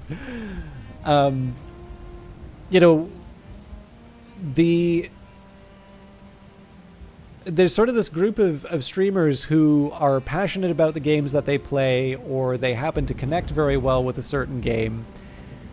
And because their most common reaction with a developer or a publisher is often going to be either outright ignored or hearing a no. And I will tell you, there's a very wide range. Some people really like to sort of flex their muscle on somebody who they think isn't important, and word gets around, to say the least. But the big one is that, you know, there is a kind of a type of streamer who doesn't always have the warmest experience with a potential publisher or whatever. And so as a result, when an opportunity comes up for them, they're actually often quite grateful for it, especially if it's a game that they love. And so in my own case, I feel that Weather Factory's actually tapped into something that I think is an opportunity that more developers can take advantage of, which is that there's a very passionate community that they have, and that there can be some people who are not necessarily big streamers, so you're not going to be renting their audience. But what you are doing is you are finding somebody who's quite good at displaying a particular type of game. And so what's happening is that you have somebody who's maybe a little bit of an ambassador, or you have somebody who's on your Steam page, let's say. They're playing the game well, so as a result, you know, people will have a positive opinion of their game, right? If somebody's checking out your Steam page, chances are they're trying to make a purchasing decision there. And if you've got somebody who really seems to be having the time of their life, or they stream the game well, independent of the fact that they may not be bringing a large audience, that's still something that can convert something into a sale. And what it feels like that Weather Factory's done a good job of is that they understand that I'm not going to be able to market their game for them, but they already have a marketing strategy in place. And so what was able to happen during something like Book of Hours is that for people maybe on the fence, I was able to sort of say, yeah, so I'm going to do this thing and this thing and this thing. They have an understanding of what the game is about, and as a result, they're able to move in. And the thing is that, like, this is, I think, kind of emblematic of a lot of the things that I think Weather Factory does well, right? Nobody could have told you that the cozy occult library experience, which does still have, you know, freaky things like hallowed anthropoderm, human skin. Hey, it is D-Pain. Wonderful to see you. How you doing? You know, no market testing group is going to tell you that this game is a good idea. But they came on to something, right? They had a really good idea. And likewise, in terms of their marketing approach, right? They get the word out through other means, but people who are on the fence are potentially going to be sold by the level of support that they show to other streamers. And I'm definitely not the only one that they have shown that sort of support for. I'm very grateful for the attention that they've given, but I really want to be clear, it's not about me. It's actually, I think, something that a lot of other developers could take advantage of if they stopped looking for that one metric of, you know, they've got N viewers, and instead focused on how they get the word out, and then find a kind of a complement to that other marketing effort, because it means there's a lower spend overall, but a potential higher conversion rate. Anyways, hopefully that wasn't too meta for everybody, but it is one thing that I do like to point out about this developer. Now, I am going to take a quick minute here and say, it is D-Pain. What were you playing recently? I was going to say, I thought I saw you playing Helldivers the last time I saw you, but I think that's more of a statement of the last time I saw you. It's also that you can play the game forever. 100 and what? Absolutely, yes. A ton of endings to the game. I don't even know. I guess the new ones that are added to the game are related to the Lighthouse Institute. But my feeling about Book of Hours has always been that the game, they obviously changed the fact that all of the saves were deleted after you committed a history, and I felt a little bad about that. I actually wish that they kept that in, but. Obviously the players, giving that to the players does not deny me the opportunity to play that way. But I always felt that this game was largely about having a unique experience, possibly being the only player who ever had that particular journey through Hush House, and that the way you'd learn about other things would not even necessarily be by playing the game again, but by talking with other people about the choices that you made and the books you ran into. Because I think there's something kind of neat about everybody having a slightly different perspective on what happened in the game, and having different information and trying to piece it out that way. To me, I think there's something really interesting about that. It's almost like the anti-completionist game. But, again, not everybody's going to be happy with that. Phantasmophobia. Excellent. For those of you that don't know D-Pain, I feel that I don't give his stream enough attention. But I actually know D-Pain through his podcast best, because he has been very kind. Him and Apocalypse, his co-host, have invited me onto their Pointless Discourse podcast many, many times now. And, not that. It's, a few times. I don't know who the max guest is, but I've always had a great time whenever they invite me on. We get a chance to talk about different, usually science fiction, but all sorts of different movies. We got to talk about Ex Machina the last time around here. But just an all-around neat guy. He does cooking streams, or at least you did cooking streams. It's been a while since I've seen one of those. Phantasmophobia, as you can see here, and actually does a really good job in terms of co-casting with people, whether it's with Hop, whether it's with other friends. Definitely a lot of fun for watching him just sort of interact both with his audience, but also the people he's streaming with. Oh, excellent. Okay, well, I hope your audience has gotten used to the sound of my voice, because I hope I'm not like losing you listeners. Out of curiosity, Zerog, which not endings, let's say, because we've got a couple of people who haven't played the game to completion yet, but which journals did you wind up doing? For those of you who are curious who I'm playing, by the way, we've got the Silverbound Journal. I was rich, but something was missing. I'm no longer rich, and still something is missing. Hush House is a place of conclusions, and here, as librarian, I may find mine. The magnate came to the house to conclude a history where they will find peace, but you can complete the game by recording any history. You might wish to begin your studies with the Hushery wisdom. I've lived too long, but I'm not ready to die. I've tasted everything, and it wasn't enough. Give me silence, give me peace, give me the peace of stone. Snow, not stone. Piece of stone is a very different thing in this lore. All right, unwrap, unbox, unleash. 4 bags of sugar.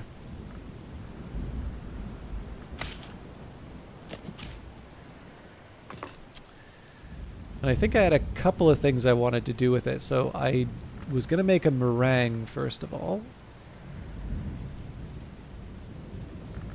Where on earth am I going to find the space for this? Nope, there's one. Sugar and mackerel. I think we got to put this in the overflow.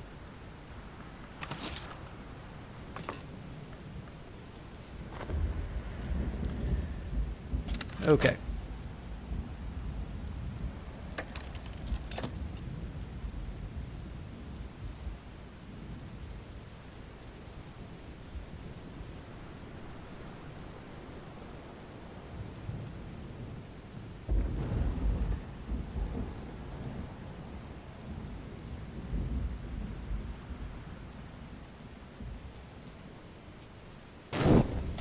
Memories fade, assistance departs, but the soul is refreshed. Now, I do have the option of bringing in Mr. Kill and feeding him the...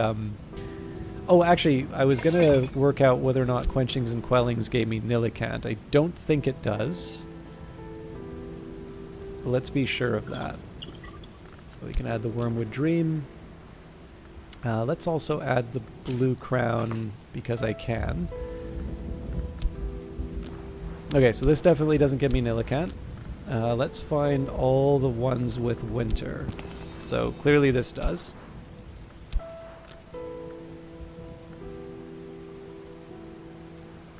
Putrefactions and Calcinations, we're at 17. Sights and Sensations, okay. Snow Stories is already committed, so we don't have quite the same need there. Time and Remembrance. Okay.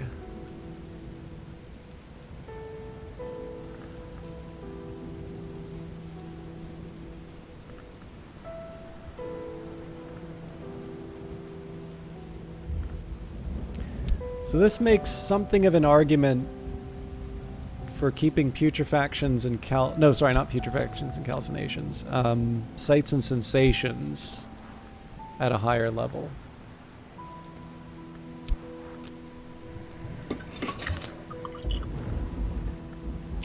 But yeah, with Mr. Kill, we're looking to either open up... Which one was it? I think it was the... No, that's Grail. Okay, so none of these do winter. We've got the Ravaged Cellar. That's right. So I'm going to want to see what the weather brings. We're definitely going to work on surgeries and exsanguinations. So that will eventually become level 5. So let's get everything moved accordingly.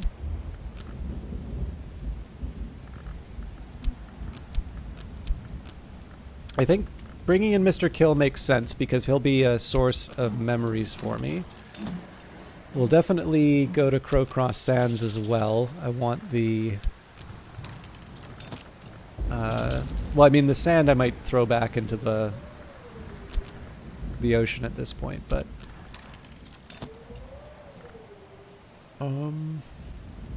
Okay, that's a start. And yeah, I guess the question comes down to, so because I'm looking for heart and knock, and because I don't really have any I don't have any knock, I guess I need to keep a health and a core set aside. And I suppose the question now would be, do I want to give up these elements here to try and get all of the memories, or do I want to try and use my do I want to try and use Mr. Kill? I'm gonna split it. Well, first of all, we'll restore the Whist once we get Mr. Kill back. I did want to make that meringue, so let's use the Arab here. So I'll take the sugar that's in the overflow. And we want to combine that with an egg.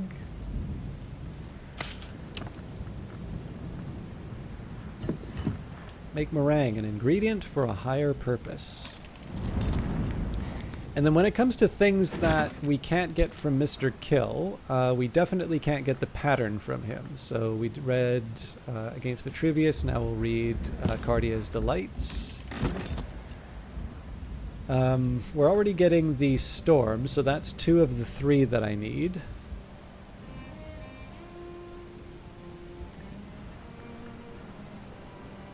And you know, probably one of the easier ways to... Well, again, we'll see what the weather brings.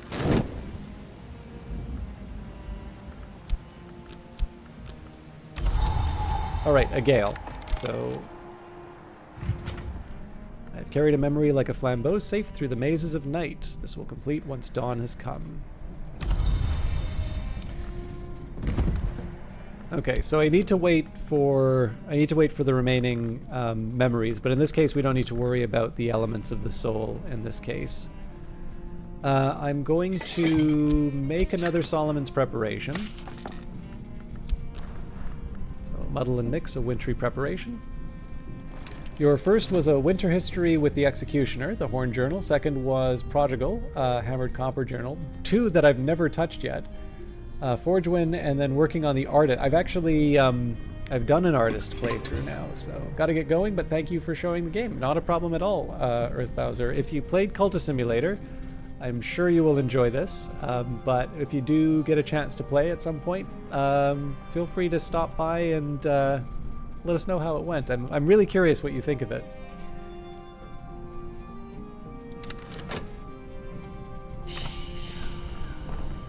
Alright, Oriflammes, established 1776, Sense, Science, Sciences. Dear Librarian, we would like to offer you this opportunity to purchase. Here we have the 12 Letters of Consequence, Julian Cosley's epistolatory treatise on what may come after, addressed to his once friend Claude Hersault, the mystic and antiquarian. This gives us putrefactions and calcinations. It's a 4-moon mystery.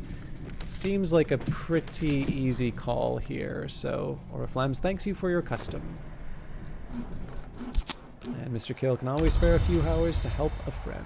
So we're gonna first restore the whist. It's winter and the storms have tightened the seas. I am sitting before the fire in the sweet bones with a beef and potato pasty in one hand and a hot ale posset in the other. So what I'm going to do here is I'm actually going to talk to Mr. Kill about the Wormwood Dream. I don't think I'm going to try and make a replacement Wormwood Dream quite yet. I think I can try and get by with talking with him about various memories. What I wanted to do was make sure that there wasn't a snow that was gonna hit us. What I do is I talk with him about the Wormwood Dream, the whist, the Solomon's Preparation. We should be good to open up this ravaged cellar. I would never want to belong to any club. Starheart Dragon, thank you very much for the follow. Memories don't last long outside books, but it's made a difference for the day. So let's talk to him about the whist. Actually, yeah, no, we'll talk to him about the whist. We'll watch for what lies ahead. Boosts winter and lantern.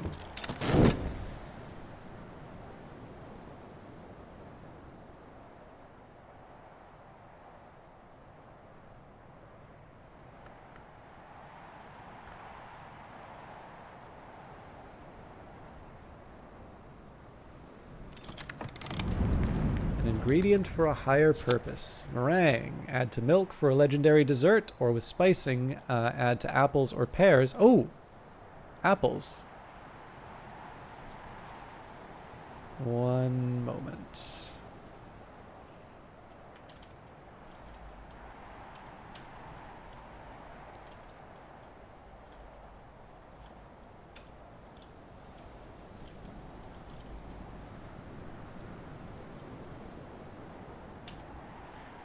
So that's one that I want to try.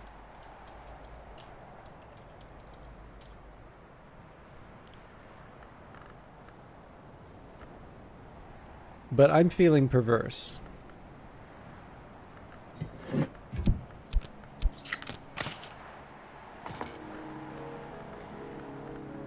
So we take the health.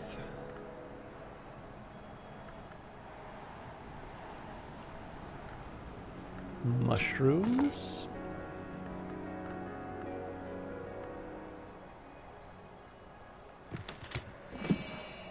Bake a mushroom meringue, a dish with winter.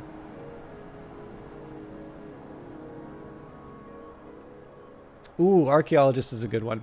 And I always like to remind, again, Zerg, I think you probably know this already, but for the benefit of anybody who might be starting a new run, I just wanted to be clear that the DLC is very specifically designed for people who are, or not specifically designed, but it is made with people who are already mid-game in mind. So the game actually has details saved. So for instance, if you're like me, I had a YouTube series which has basically been running for the year that this game has been out.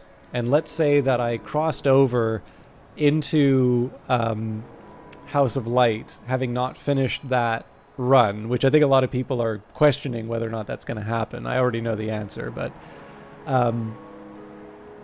the decisions that I have made in that run will actually carry over into the DLC. So all of the further stories, all of that is carried over. It was specifically designed to be able to incorporate all of those choices into House of Light. So I think a lot of people want to start their own, want to start a fresh run because it's just fun to do. And I mean, like, the opening is neat. You get to see the new rooms. You get to have that perspective of somebody who's a veteran in the game.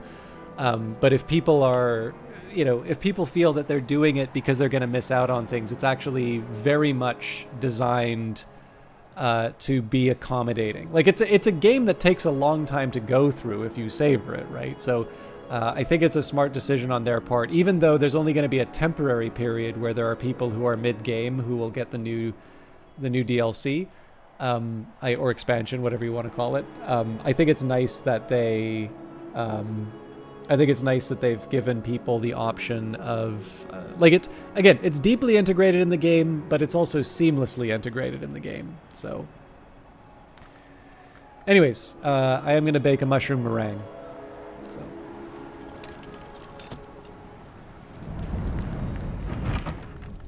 Cardia's Delights, the third volume of Abbot Jeffrey's hypothetical theological dialogues in the Socratic mode. If Janus were an hour, Cardia might be counted among his names, but the world never turned in such a manner, and so she is not. Jeffrey discusses the living signs, signs which change their shape and whose flexibility is part of what makes it identifiable. He gives as one example the paradox of the hinge and draws comparisons with the names called twins, who would be considered hours beyond the church. He hints at the amethyst vessel, which can be sanctified by the great signs in the presence of Knock. Something fits just right. Alright, so let's level up surgeries and exsanguinations again. Pattern, storm, gale, door and wall. Throw a little health at it. Another fruit plucked from knowledge's tree.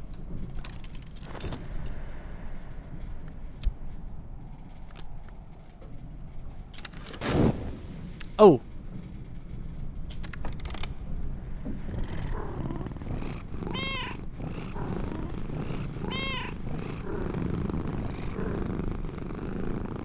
Pet cat. Oh, you were hoping to work on that desk? Grail heart.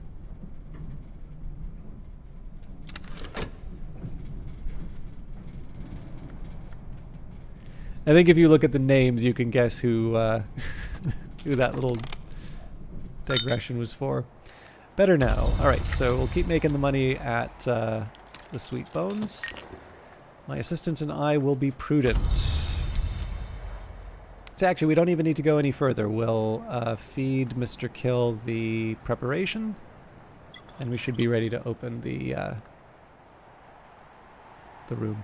I can offer my assistants something to drink. This will increase their aspects. They'll also be glad of the refreshment.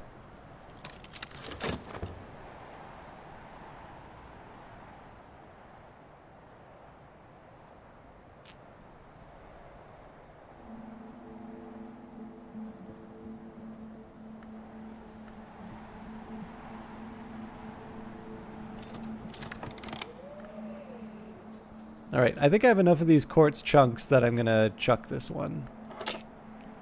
If I cast an object into the sea, it will be lost, perhaps irretrievably. Use this to dispose of junk or of danger. I think I'm gonna do the same with the seashell.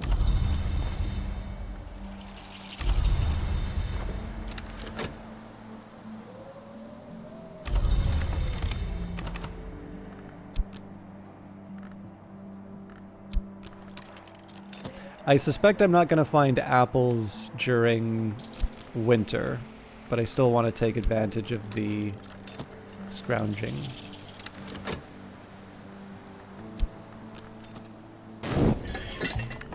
With Keeper level winter, Solomon's preparations are a precursor to the Great Ink Nillicant.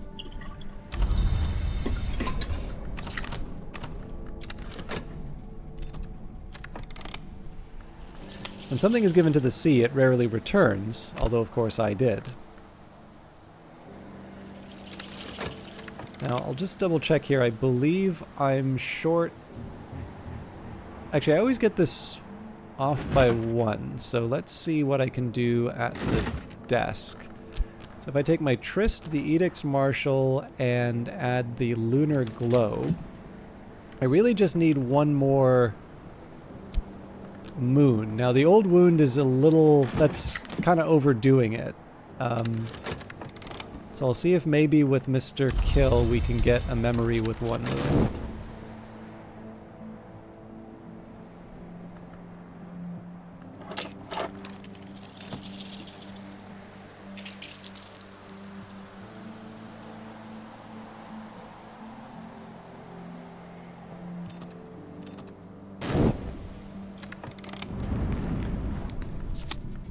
Mushroom meringue. What in the Wolf Divided's most splintered name hath here been wrought? Okay, I actually really like that description. So, let's try that again. What in the Wolf Divided's most splintered name hath here been wrought? One winter, pudding. If you don't eat your meat, you can't have any pudding. How can you have any pudding if you don't eat your meat? From the great architect Waters.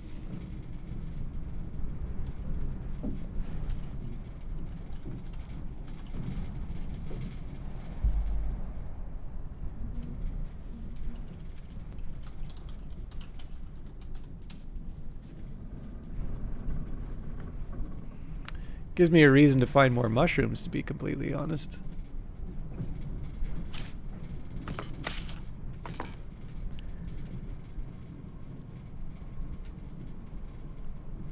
Yes, I've actually seen a streamer I quite like, Prosciutto Fist, and she hasn't done, like, she hasn't gotten a lot of progress on it, but the premise of the as you said, like, the premise of the Executioner is a really interesting one. So I definitely want to follow up on it. When I'll find the time is a whole other question, but it's one that is one that I have somewhat high on my to-do list. I'd also kind of like to do a Twiceborn run again, but that's I guess that's a different one.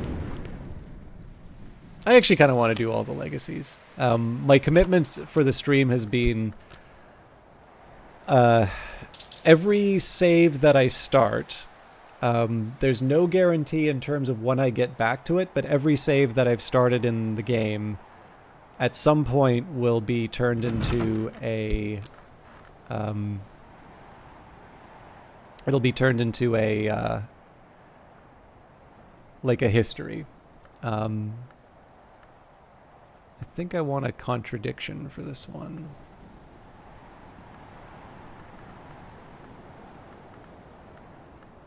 Where are my contradictions?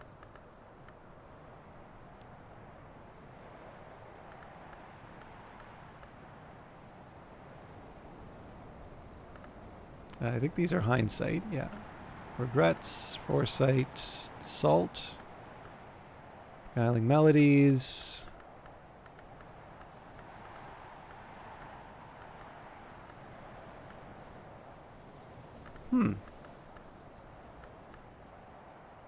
I mean, I can get this to... Oh, there we go. I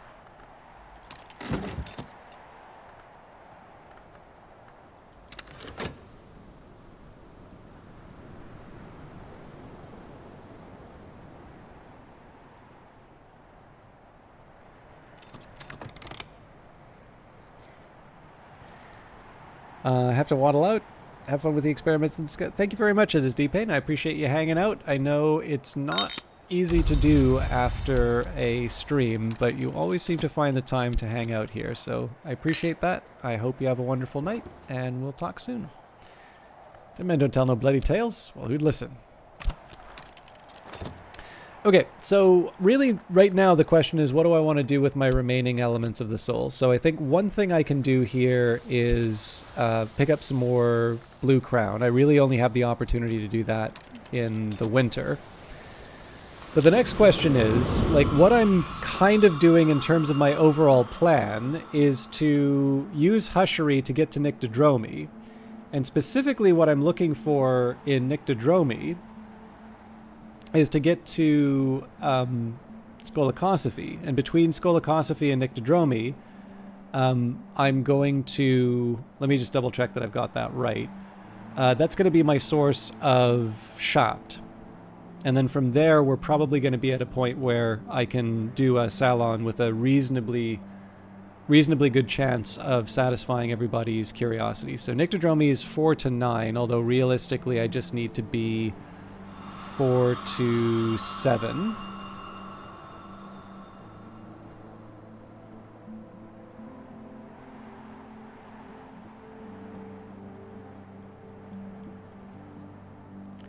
And then Skolakosophy.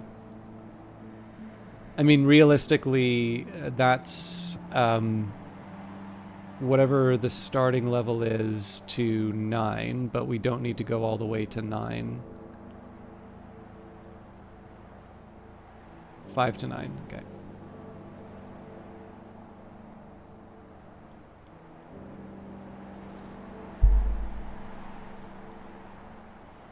And then the nice thing is that I just need one more for hushery, and we can start committing things to illumination.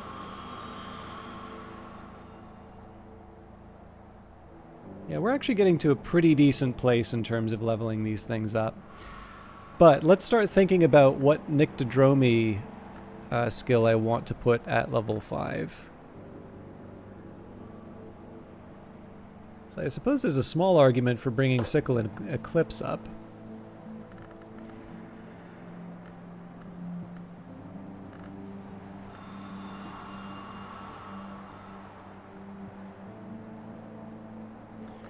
Alright, so my options here, not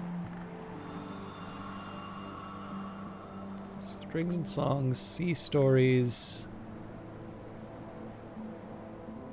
Sickle and Eclipse, door and wall.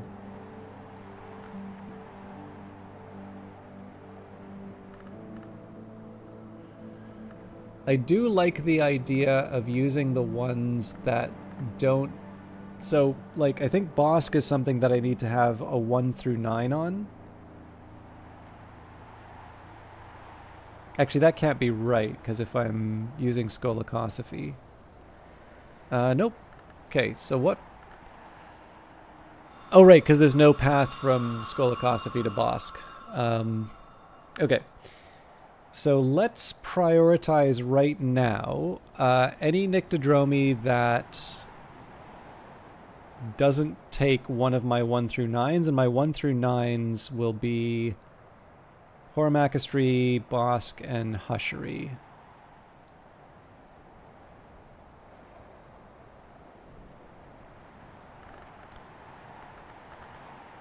So with that in mind, our options are Path and Pilgrim,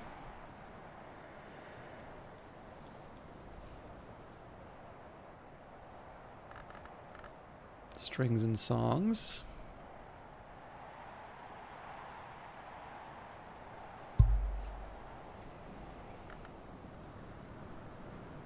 Sea Stories,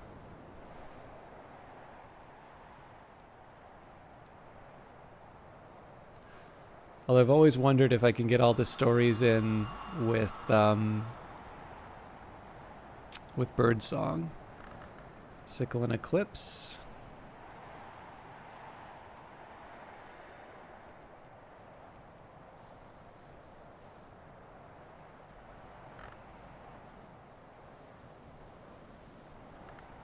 Watchman's Paradoxes,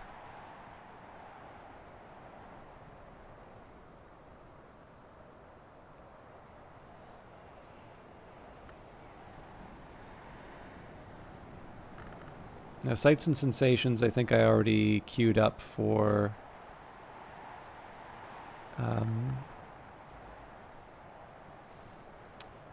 Hushery. Door and Wall. Although Door and Wall, actually no, that doesn't work because Horamachistry's 1 through 9.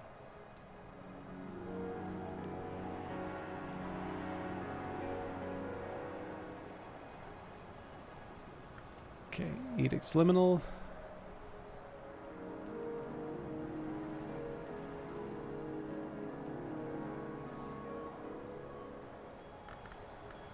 Insects and Nectars goes for Bosk, so no touch. Coil and Chasm.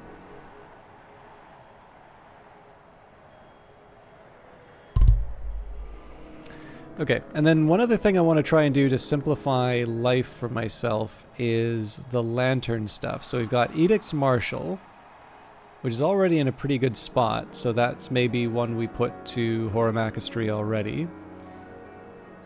So Meniscate Reflections, Transformations and Liberations, Putrefactions and Calcinations, Preliminal Meter, Watchman's Paradoxes, Disciplines of the Scar. Well, okay, so Disciplines of the Scar I haven't... Oh, yeah, okay, that actually... Okay, so Illumination, we've got our first one for sure.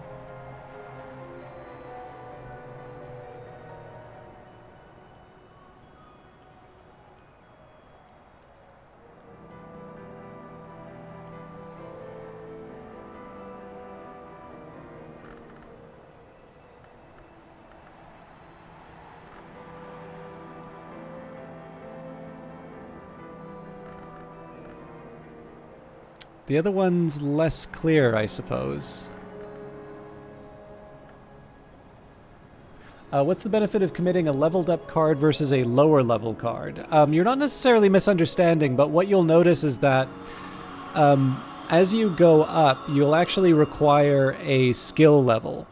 So if I could, for instance, take Quenchings and Quellings, and I could put that into Preservation. Safety and Oblivion, let the flesh forget disease, let the smoke forget the flame, let the troubled mind forget its pain.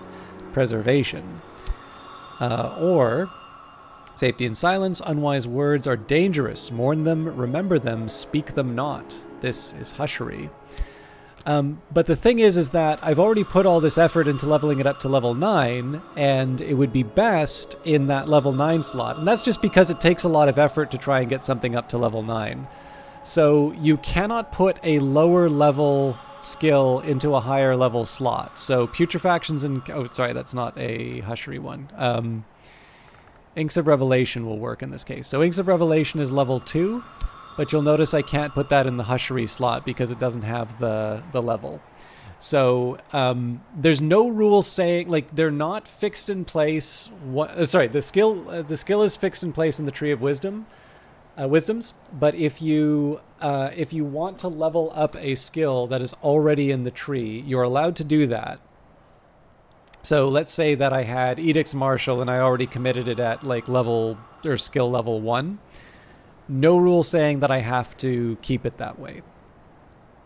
But if I want, actually there's an argument for leveling Edict's Martial up even higher, the more I think of that.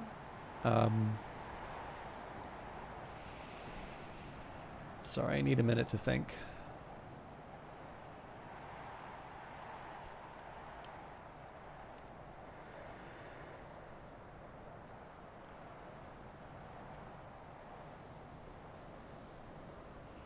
There's a real argument for taking this one up to 10.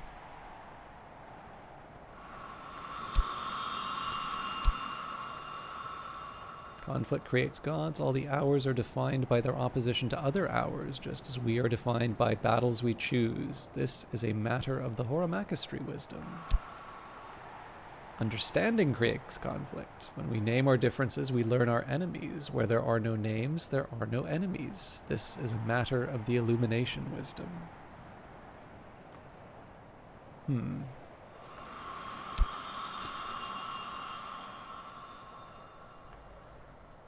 Sorry, just one moment.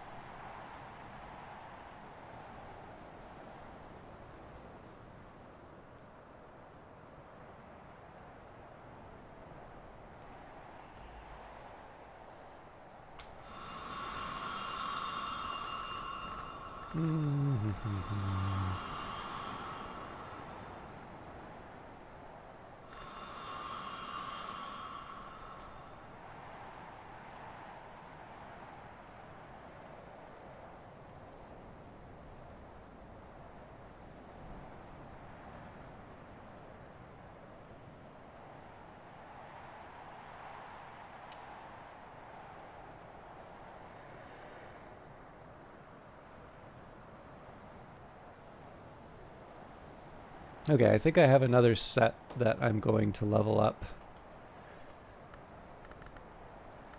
It's going to take some effort, but... Sorry,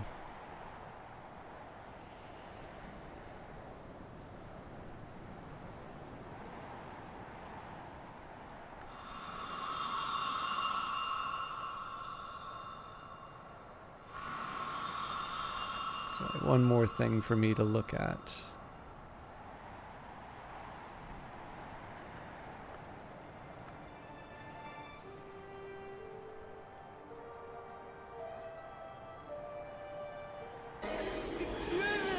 Lord Gloom, thank you for your resubscription.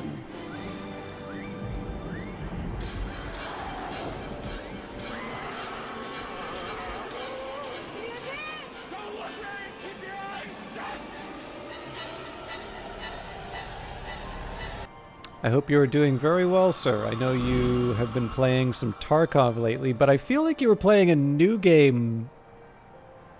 Am I going crazy? You weren't playing Tarkov the last time I saw you, but I don't remember the game you were playing. That's right, you were playing Stardew Valley when I saw you. Anyways, for those of you who don't know him, Lord Gloom, I found him originally through Cobalt Core, so lots of really good card games, and I'd say plays them at a fairly high skill level. But on top of that, Lord Gloom has been doing some variety stuff. Only streamer I've watched play, Escape from Tarkov. And just overall a friendly guy with lots of interesting things to talk about, somebody worth hanging out. And I think you were playing some War Thunder recently as well, which I got to see you play. But of course, I'm also just trying to sell on the merits of somebody who's going to be playing Book of Hours before too long. Okay, so sorry about the wait there, but I'm trying to find the next few steps for my levels. So we've got surgeries and exsanguinations. I think what I want to do now is level up sights and sensations. I want to make that a level 6.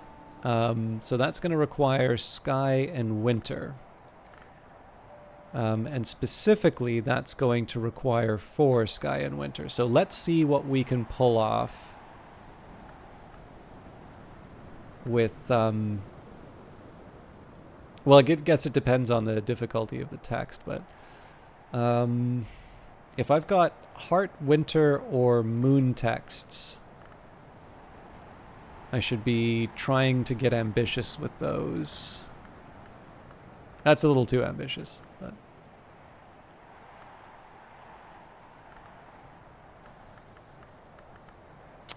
Nin's Cages. Let me just think about this. So I've got 10, 12... You know, I think we actually have a real shot with this one. So Erica Pan doesn't really seem to help a lot with Nin's Cages. But if you think of it, we've got Quenchings and Quellings, which gives us 9. Core brings us 11. So we just bring in a Storm. Yeah, so Nin's Cages is something I'm going to read tomorrow for sure.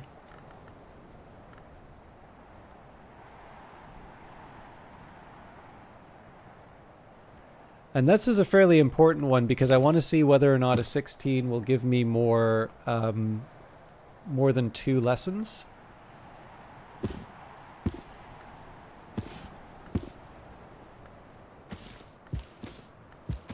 I think it does, but I don't recall exactly.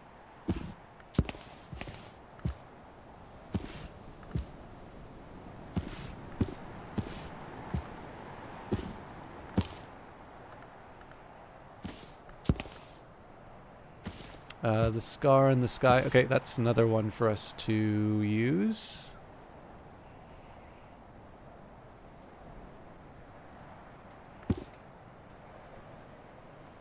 Also a Quenchings and Quellings, so...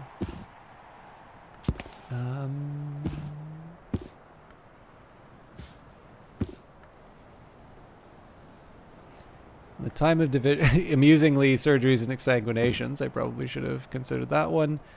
But that's another good heart for us to run with. Okay, so that's all well and good, but the one challenge with these is that because it's heart and winter, I am trying to bring up sights and sensations. Okay, so the winter does help. So we'll start with Nin's Cages and work our way down. I don't know if there's a lot of value in...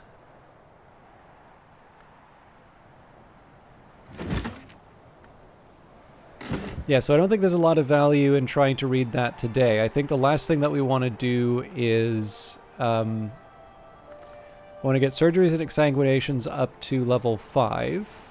I will do that with 1, 3, 4, and then talking with Mr. Kill will try and bring that number down. Yeah, so Crowcross Sands is the last thing that I'll try and put together. All right, I've got the game plan for the next little while. I think the likelihood of doing a Salon in winter is pretty remote at this point, and that's just because I'm on a bit of a roll in terms of getting the skills put into place. But that's not a real hardship here.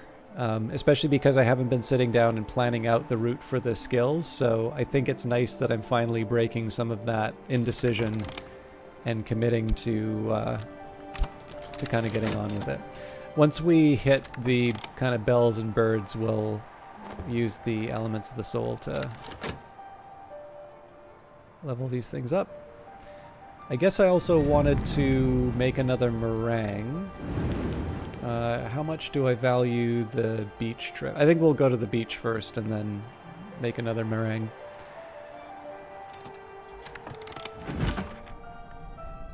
Oh, hang on. No, we need this for the Wormwood Dream. Those indignities perpetrated by the deceitful fraternity of Obliviots. It is not clear whether CROD, who is identified only by his initials, was in fact an initiate of the Obliviate Order of Immortal Adepts. He wrote in the 16th century, after the order, if he is to be believed, had passed the height of its power. 58. That they did claim inheritance from the traditions of the House of Leith, but that they have disregarded both their most sacred and most beautiful ceremonies where they are not found convenient. 59. 71. The Glassfinger toxin is no mere assassin's convenient for the Oblividiots to confine to the disposal of their enemies. It has higher uses. Certainly it is a great matter of winter, but I have already outlined the technique by which it may be fitted for its ultimate destiny.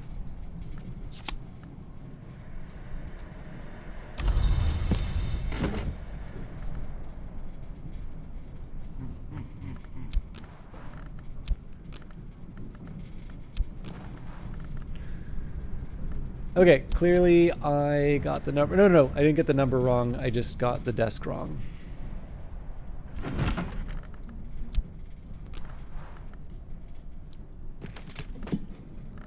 I could have done the same thing with a confounding parable, but I don't always get the, I don't always get a chance to read the other ones, so. Recall a forgotten crime of moon and winter.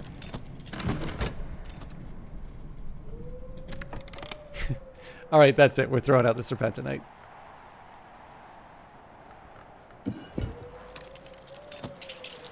Too many rocks.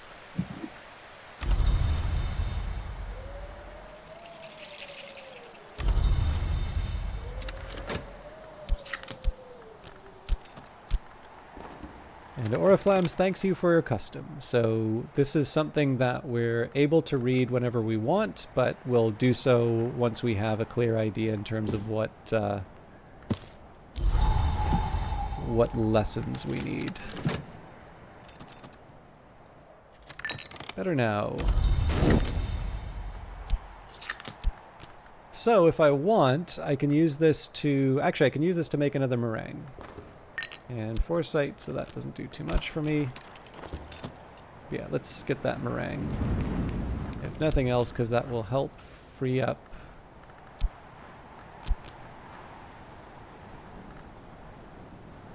space in the kitchen.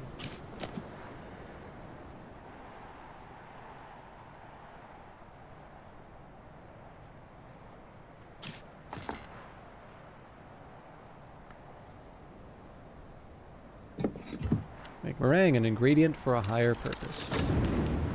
Alright, let's try and get some organization in.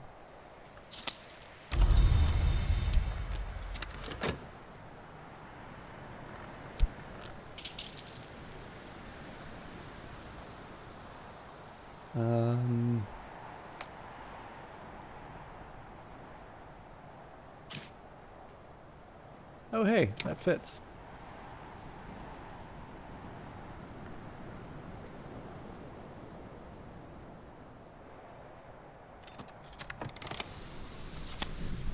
Okay, few flowers flourish in the depths of winter. Blue crown is one of those few, so I'm happy to keep that in the cucurbit.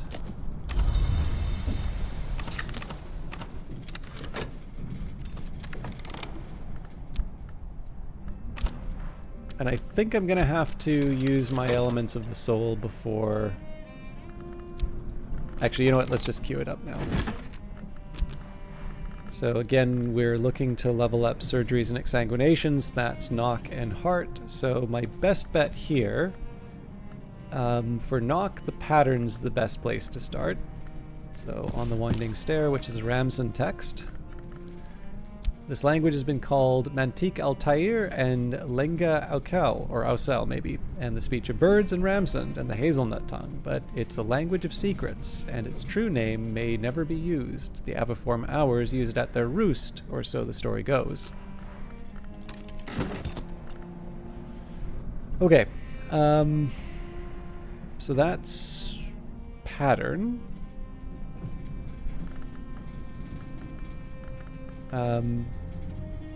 Heart and knock, heart and knock. I guess a secret threshold might give me something.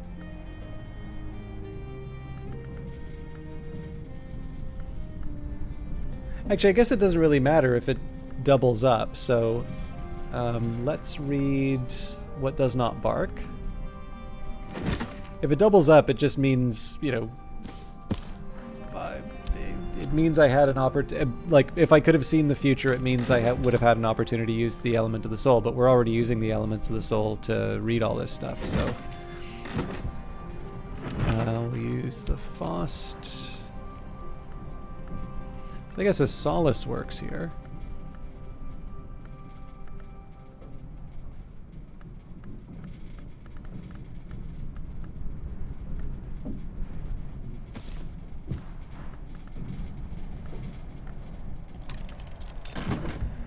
And then the tryst at Natan's desk. And I guess for that we can use the cheerful ditty, seeing as we know that Mr. Kill's not going to generate that. I've already mastered this, but I could reread it and perhaps recall a memory.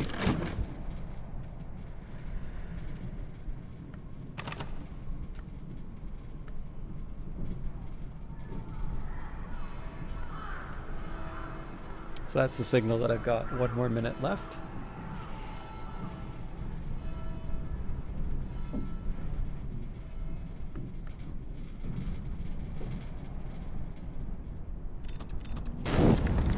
Ingredient for a higher purpose.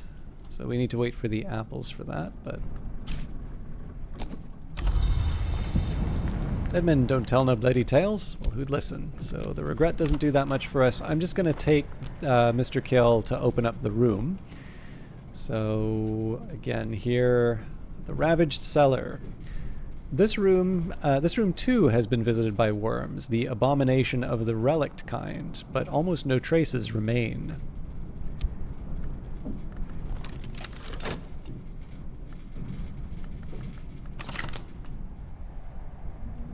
Once the books are done, we will level up surgeries and exsanguinations, and we'll commit that right away.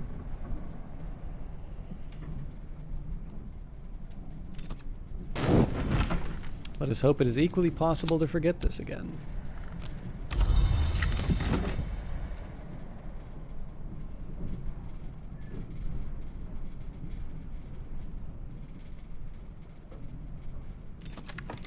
Okay, so knock a familiar passage. On the winding stair, Gregory Wheellock, the master mason and architect employed by Walter de Wolf to construct the winding stair and the guest chambers in Hush House, describes a more ambitious and dangerous project. Gregory marks the bricks of his roost-touched family home, Treowin, with Ramsund, hoping to open forbidden doors. Gregory evidently succeeds in opening a way to something he calls the Moon Hall, but here his account becomes erratic. He insists that the Moon Hall, the horned axe is that in the Moon Hall, the horned axe is still an edge power. He hopes for an eternal rival, but cannot find one he needs. The narrative is increasingly interspersed with chess notations, and ends abruptly.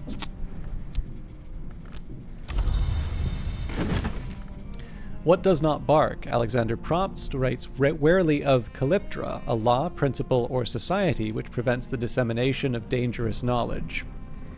Calyptra, like the planet that occludes the star, or the Doylean dog that fails to bark, can be identified only by its absence. Even the name, I think, must be a mask. Calyptra is said to make exceptions specifically for the libraries of the Watchman's Tree. Does it make those exceptions so the Hours can make use of them? There are storms great enough to shake the moon from the sky and one's thoughts from one's skull. The Perugian Diaries. In 1907, at the age of 18, Christopher Olopoli left Strathcoyne's household to study theology at the University of Perugia in Italy, enrolling under the name Christopher Strathcoyne. For 4 years, since his adoption from a Bristol orphanage, Alopoli served as Strathcoyne's pupil and protege, but his relationship with this austere and secretive man was always complicated. His journal confides, I still think Fraser's intentions are good, certainly he agrees, but I never understood the final goal of his investigations. He was never prepared to enlighten me, and good intentions or not, I can no longer bear this dream of eyes. We've agreed to part almost amicably.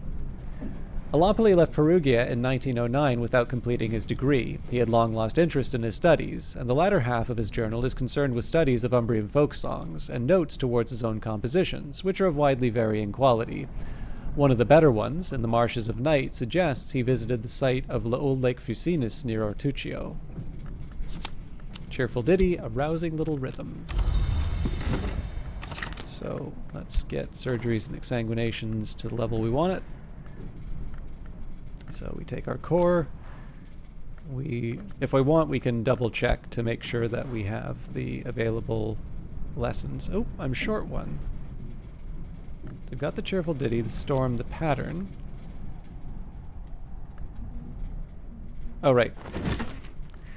Traveling at Night Volume 2, the annotated dream journals of Christopher Alopoli, sometimes called the only readable occultist, literate, entertaining, bewildering. There's an extensive discussion on the comparisons between Alopoli's own dreams and those of the Emperor Elagabalus, who Alopoli regards as a dupe or avatar of the sun in rags. The white is west of the world, Alopoli remarks, and winter does not wait forever. Elagabalus found his way to the White Door at last, thankfully. Speech can't pass the White Door, and honestly, Elagabalus never had anything very interesting to say. I tried to follow in his footsteps, but I never learnt enough of the white. I suppose I'm thankful for that too. But here's what I do know. Solace. Peace after trouble. Alright, now we're ready to level this thing up. Core, pattern, storm, solace, ditty, and then add the edicts liminal. So satisfying to have come so far. Improve the skill to level 5. So nothing else for me to do. I've already used up all my elements of the soul. We'll see if I can maybe keep a memory. So the foresight or the gossip. I can definitely see a use for the foresight in the future, so I'm going to hang on to that. Night has fallen, dawn will come soon. And we should see what's in the ravaged cellar in a minute. Oh my god! Jail cellar. The entrance to the subcellar was barred, locked, chained, warded, both physically and otherwise. Whatever was kept down there, they took it extremely seriously.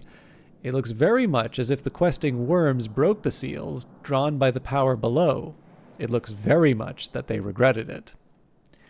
So inside of this room, first of all, turn back, keep out, danger.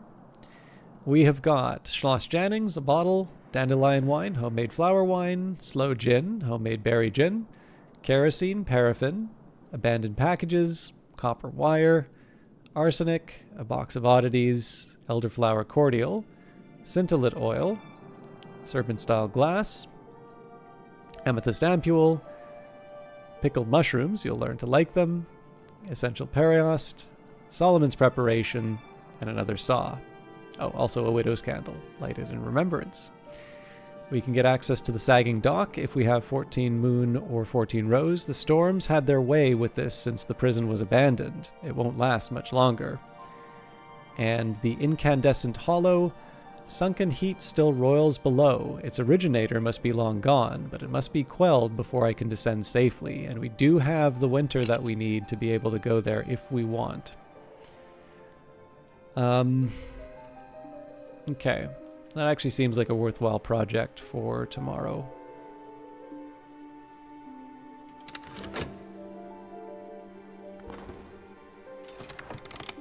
Okay, the skill is now level 5. Its power aspects have also increased. Surgeries and exsanguinations. Surgery entails the flow of blood, and the flow of blood entails purification, but the door always opens the other way. So, the two options that we would have, and this, I think we talked about this before, Oswin, yeah, but this is a nice chance for us to highlight a feature of the Tree of Wisdoms. So, you get one of two options in terms of leveling up the skill. So one, this could go to preservation. The golden. In the times when nothing was forgotten, 3 flowers bloomed on the watchman's tree, red, black, and gold. Red is the life that flows in the body's courses. But the blood of the Carapace cross was golden. Preservation teaches what endures. Or the white, the watchman's tree, has flowers 3, black, red, and white. Red is the life that flows in the body's courses, and white is the writing at the body's core. Hushery teaches what ends. So 2 different perspectives. I've always taken this as saying that this is an indication in terms of what you think is the more primary sort of, I don't want to say aspect, but the more sort of primary idea inside of that given skill. But it also gives you the different element of the soul. So there's a mechanical reason for this, but there's also lore that's revealed by committing these things. But in my specific case here, I did say that I was going to put this in Hushery because this will unlock the Nyctodromi tree for me, and the Nyctodromi tree will eventually open up the Skolokosophy tree. So we've made our choice. The Watchman's tree has flowers 3, black, red, and white. Red is the life that flows in the body's courses, and white is the writing at the body's core. Hushery teaches what ends. And another whist. Plenty of those. Our eventual goal will be to commit a level 6 to the Hushery Wisdom, but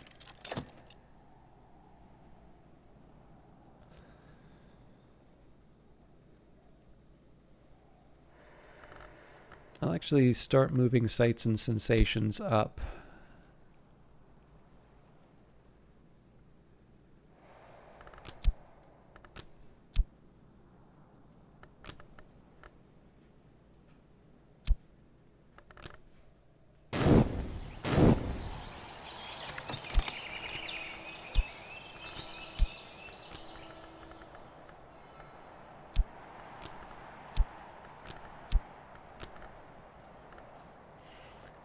All right. So I'm going to want Mr. Kill. Mr. Kill always enjoys a chance to catch up with me. Mr. Kill can always spare a few hours for a friend. So with that, we're going to want the Whist again. Then the Tryst to get the Wormwood Dream back. It's kind of all hands on deck in terms of getting Mr. Kill leveled up. Now, I did say I was going to try and read Nin's Cages, but it depends on what the weather is before we go that far. So let's just see what the day brings before I go too crazy on what I'm committing. I've carried a memory like a flambeau safe through the mazes of night. Snow! That would have been nice to have earlier. I don't think that moves the needle with the incandescent hollow.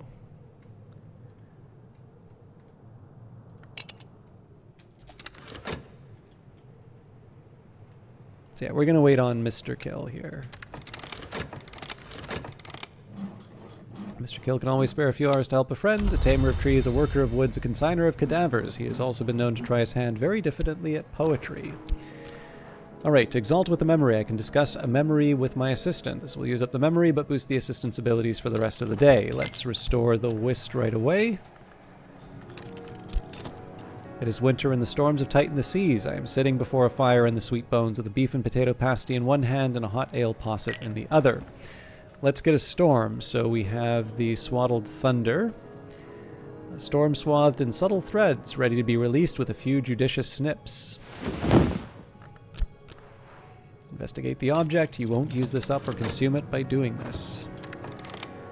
And let's get that. I think I'll get a confounding parable this time, and I think probably the Arab makes sense.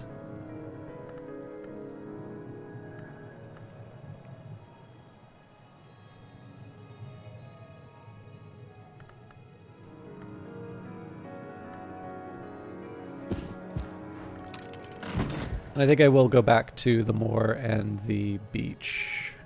I don't think there's a whole lot for me to take out of it, but let's not rule it out.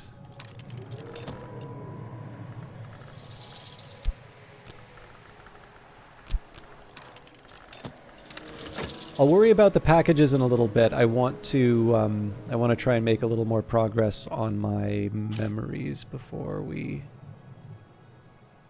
commit too far.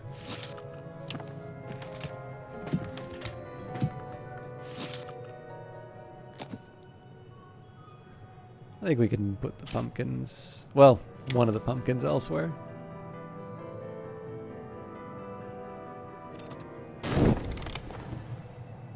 The thread parts, the weave is empty, the skies cry out. There are keeper-level heart recipes that can craft this from Frithweft or Thunderskid's Peon. That's interesting. So it actually gives you instructions on how to make it. I don't think that was in the base game. Okay, time to read the Avignon text of Nin's Cages. So we'll take the core, we will use quenchings and quellings. We'll use the storm because that has 4 heart. We will add the mop and bucket because that's essential to understanding any occult text. And finally, Ericapean.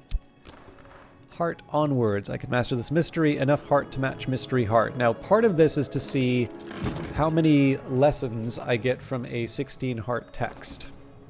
Memories don't last long outside books, but it's made a difference for the day. So next up, let's give him the Solomon's Preparation.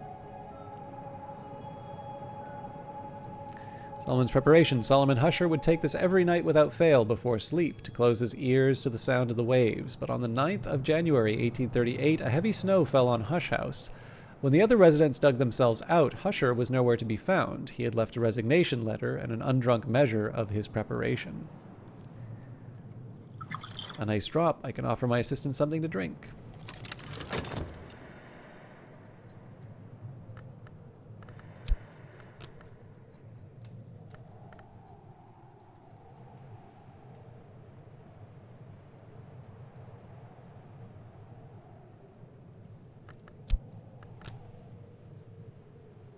So I do kind of want to get onto the Salon, but I think we're in a point here where it would actually, it's not a bad idea for me to commit a little bit more to these elements of the soul, just because they will be something that I wind up using. I'm also going to make money, so I could offer help with correspondence and arithmetic. There's no school in Brandkrug, and not everyone here knows their letters. Down to the Grussians, this has boosted their aspects appropriately. So now we're ready to talk to him about whist. We'll watch for what lies ahead, and then from there we can give him the U-blank. The Snare of the Tree collected proverbs of Aunt Mopsy. Once in the wood we call a visit, twice in the wood we call a journey, thrice we call coming home. Every timber has its knots, the straight and the crooked both. Every weave is more absence than thread. You can't keep nowhere out any more than you can keep somewhere in. When the cuckoo learns the nightingale's song, our sleep is sweeter than honey. Confounding parable. The moth, the grail, and the egg unhatching all tell different stories of the world's beginning. One of those stories is the oldest, but it may not be the first. Abbas Nomen. And then we go to the Noctonary. We will take our Tryst. We will take the Edicts Martial. We will take the Confounding Parable. Craft a wormwood dream. Recall a forgotten crime of moon and winter.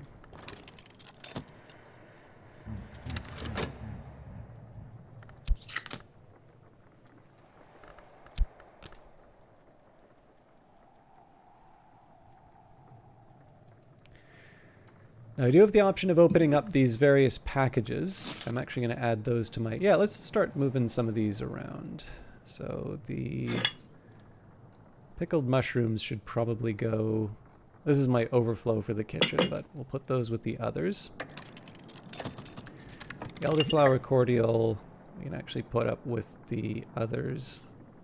Okay, I'm not defying the laws of physics. We have standards here. Essential Perios can go into the not the infirmary, the examination room. I'm wondering if this wire can fit in the overflow. Probably not. It'll do.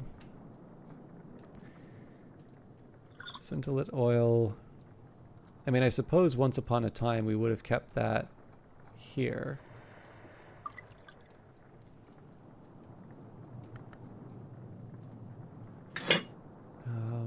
these in the wine cellar.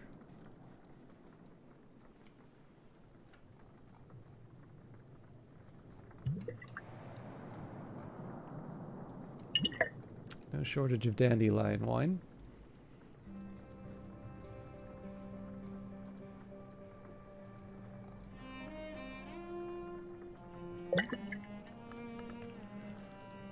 And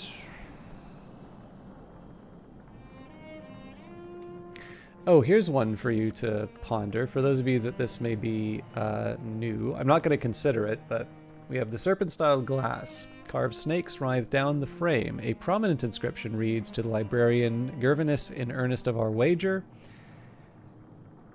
And here, serpent-style glass. Carved snakes writhe up the frame. A prominent inscription reads, "To the librarian Willem in earnest of our wager."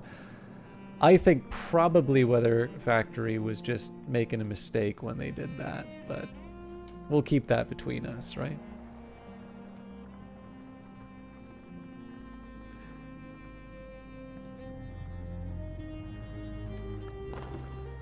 My assistants and I will be prudent. Let's give them the U blank, and then I don't want to get rid of the face. U blank, wood sacred to the Malachite, who is also called the Ring U, but also the tree that the dead pass in the dark. I can offer my assistant any suitable timber I have lying around. This will increase their aspects. They'll also keep any of the wood that's left over. After that, we'll just keep chatting with Mr. Kill about any of the just to generate some memories. We are still reading. Oh, we've got a replacement U blank. We are still reading Nin's Cages, so we're going to want to level up the skills before too long. We are definitely throwing away the... This is actually one case where I'll be able to make use of the loss.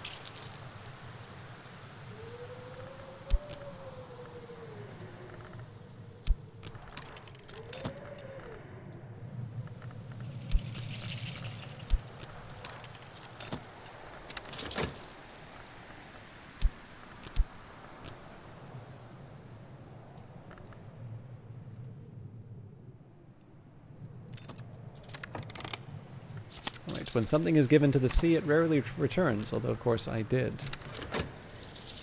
Memory loss, whatever it was, now it isn't.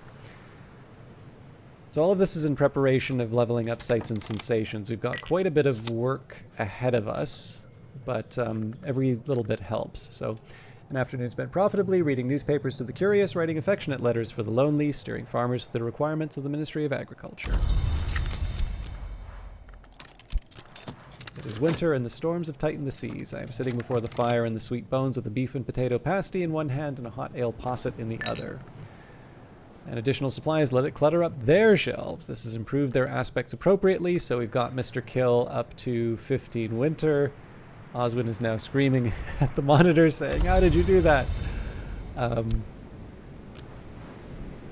Actually, Oswin's made really good progress through the house. But yes, I do know for some people, like, it's kind of funny that I'll be talking with some people and they'll say like, "Oh yeah, like 6 aspect or 8 aspect, like I don't see how you can do that. It's impossible. Like the game's too hard." And then I'm sort of here in the other end of the the house with 15 and I'm like, "Okay, yeah, no, I can probably do this in an afternoon." And like obviously, it's I always like saying this about the game, especially when people are thinking about resetting it, which is there's always going to be that point where the game becomes tough, right? It's not always a constant linear increase. And the game is fun when it's tough because that gives you a chance to sort of explore and try something new, but it doesn't feel fun at the time. So, yeah, in this case, all I can say is that there will be a point where you look back and say, I can't believe I found that tough. But sometimes you have to experience that rather than just hear someone talk about it. So, anyways, Mr. Kill, Ryan Spry doesn't mind stopping for a gossip. And I'm still going to try and hold the line, but I should probably start using my health to do some farming or just generally do something other than wait for this book. I think we're almost done, though. Did we read the Bruges text? I think we did. Yeah, right here. The pop-up book version.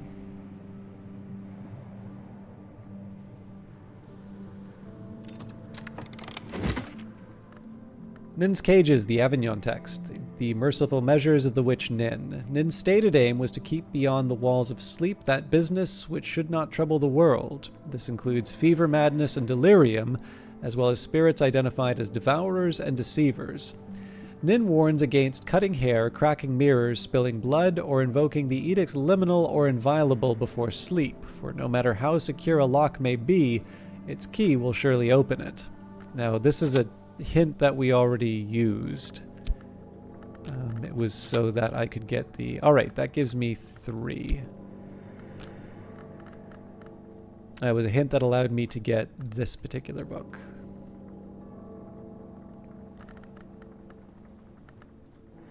Alright, so I need more space for the hindsight shelf. I don't think I have that much more, but let's give this a try. Yeah, that doesn't work.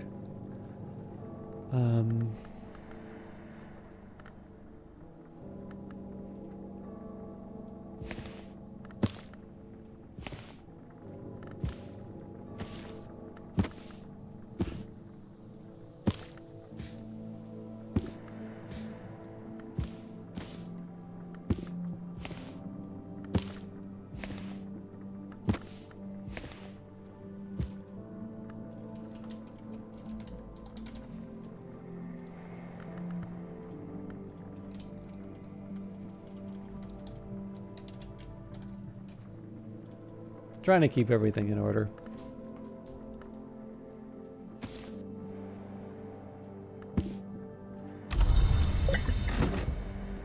Okay, now I've got my work cut out for me in terms of getting quenchings and quellings up, so let's start with sights and sensations.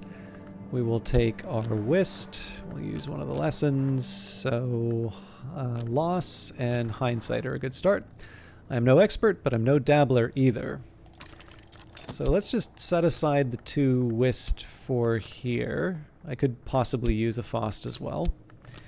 And given that I want another loss to work with, let's just take some of the surplus sand and chuck that out.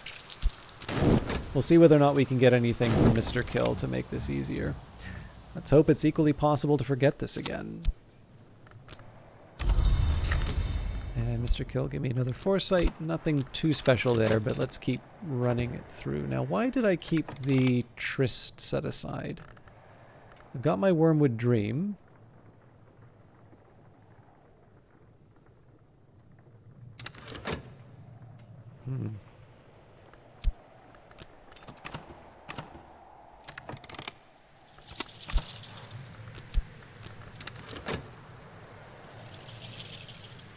I suppose one of the things that I can do, because obviously we've got quite a bit to do for today, let's bring in as many of the heart lessons as I can that Mr. Kill's not going to generate on his own. So we'll start by reading the Perugian Diaries again. That gives me the cheerful ditty.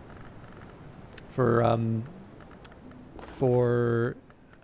sights and sensations, we want winter and sky. Now, I don't believe I have read Glimmerings yet, so I don't think I have anything that gives me a bittersweet certainty. Fear doesn't help. Oh, Confounding Parable will work. So we can use an Arab in that case.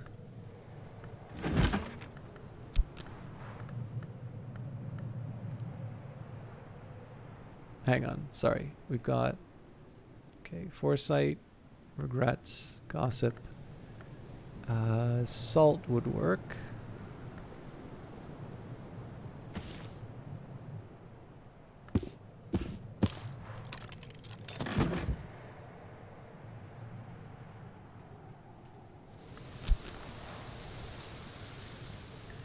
And we will pluck some Blue Crown. Not even necessarily because we need the Solomon's Preparation anymore, but we are it is something that we can use in the Salon, so I want to be prepared. Better now. Alright, we'll keep generating a bit of money. The skill is now level 3. Its power aspects have also increased. More foresight. So in this case here, I can use and reuse the Whist, because Whist is something I can use to level up sights and sensations. Alright, more animal bones. What remains? So these will be helpful if I need more stuff from... or if I need more essential periost. And another package. I'm not going to complain about that, although we're finding it a little hard to find a place for everything. I think I'm going to hang on to the Tryst here just because I think I might wind up in a situation where I want more memories. Let's actually think about what happens here. So we've got 1...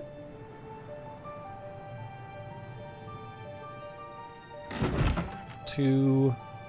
oh, here's an easy answer. So we'll take the Swaddled Thunder.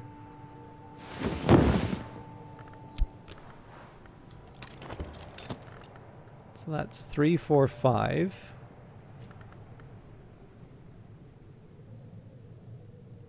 So we need 2 more after what we already commit.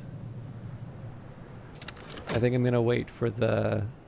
yeah, I'm going to wait for the bells and birds, though.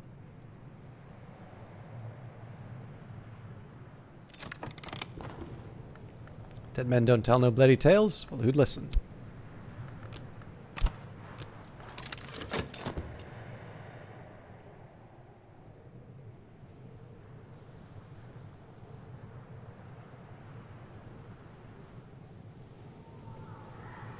Okay, cool. We've read the Perugian diaries recently, so I'm going to set that aside. The Sea does not regret. Isan Fekri, one-time Secretary Salvin to the Curia of the Isle, responsible for the Curia's healing efforts, writes of his experiences in Brandkrug and hints at his travels elsewhere. The sea does not regret the tide, Fekri writes, for when the tide has passed, it leaves its traces on the sand, which traces are the sea's memory. Fekri is a keen fisherman and speaks glowingly of the fish suppers of Brandkrug. He also admits that his enthusiasm for the bounty of the sea has altered him, that before he came to Brandkrug he consumed only those things found in the earth. I was the greater thereby, but all of us give up what we were to become what we are. So memory salt, sea spray, depth sorrow. So I want to be a little careful in terms of how I handle this. So the first thing that we want to do is level up sights and sensations, but currently the consider verb is being occupied for 6.3 more seconds. We're going to want to use 3 elements of this, or 3 memories. So the salt and the cheerful ditty are 2 obvious choices. Actually, this is pretty straightforward. So what's going to happen here is I'm going to have a storm that I can use to level these ones up. I'm going to need 2 more, so memory loss and snow. So in this case, again, we can use the... let's keep the Whist aside. So Faust, we can get the Perugian diaries again.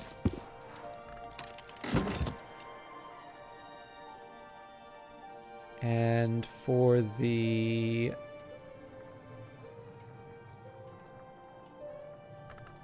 we can kind of use anything, but let's go for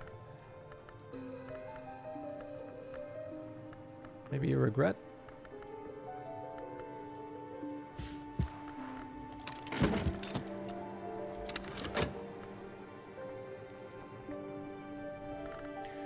So that uses up all of the memories that we got from that one book, and we're much further along. All right. A storm swaddled in subtle threads, ready to be released with a few judicious snips. The thread parts, the weave is empty, the skies cry out. So, surgeries, sights and sensations, salt, cheerful ditty, storm, use a lesson, use a whist, another fruit plucked from knowledge's tree.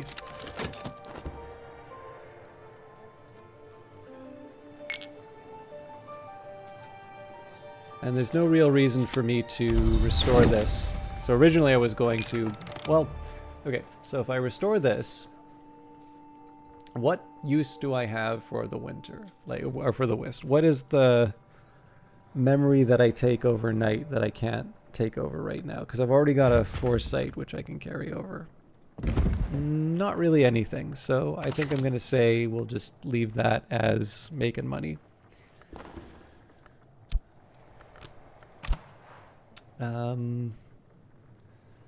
We've already committed everything, so I think we're going to use Mr. Kill to open up the incandescent hollow. Sullen heat still roils below. Its originator must be long gone, but it must be quelled before I can descend safely.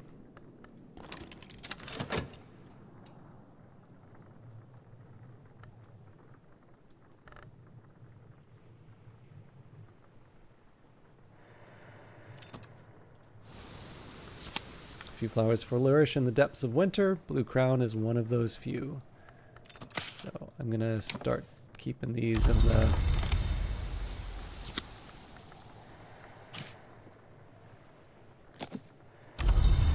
Hopefully this is temporary, but... Alright, the skill is now level 4. Its power aspects have also increased. So, sights and sensations, quenching... Oh, sorry, we don't have this memories yet.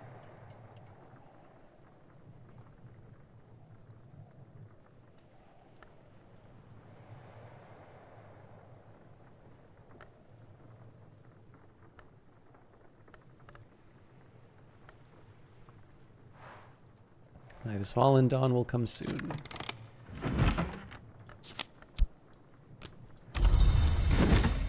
And Lady Ava's Repose, a meditation on the drowning of Lady Ava de Wolf and her 2 grandchildren, written in the years when the estate was abandoned by Father Theo, once the de Wolf family chaplain, one of the few to remain on the isle in those desolate years.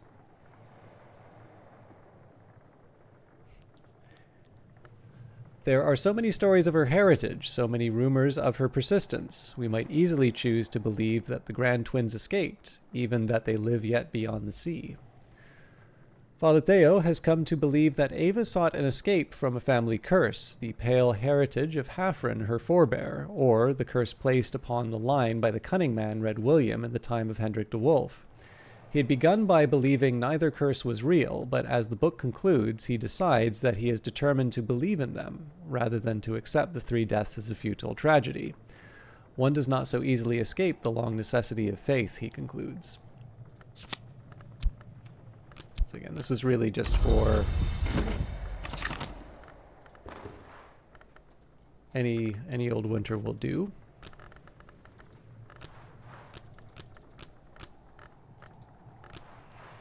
So satisfying to have come so far. Improve the skill to level 5. So that'll take me through the night. We'll keep the foresight instead of the revelation. I'm not entirely sure if I have a use for the foresight right now, just based off of the books I'm more likely to read. So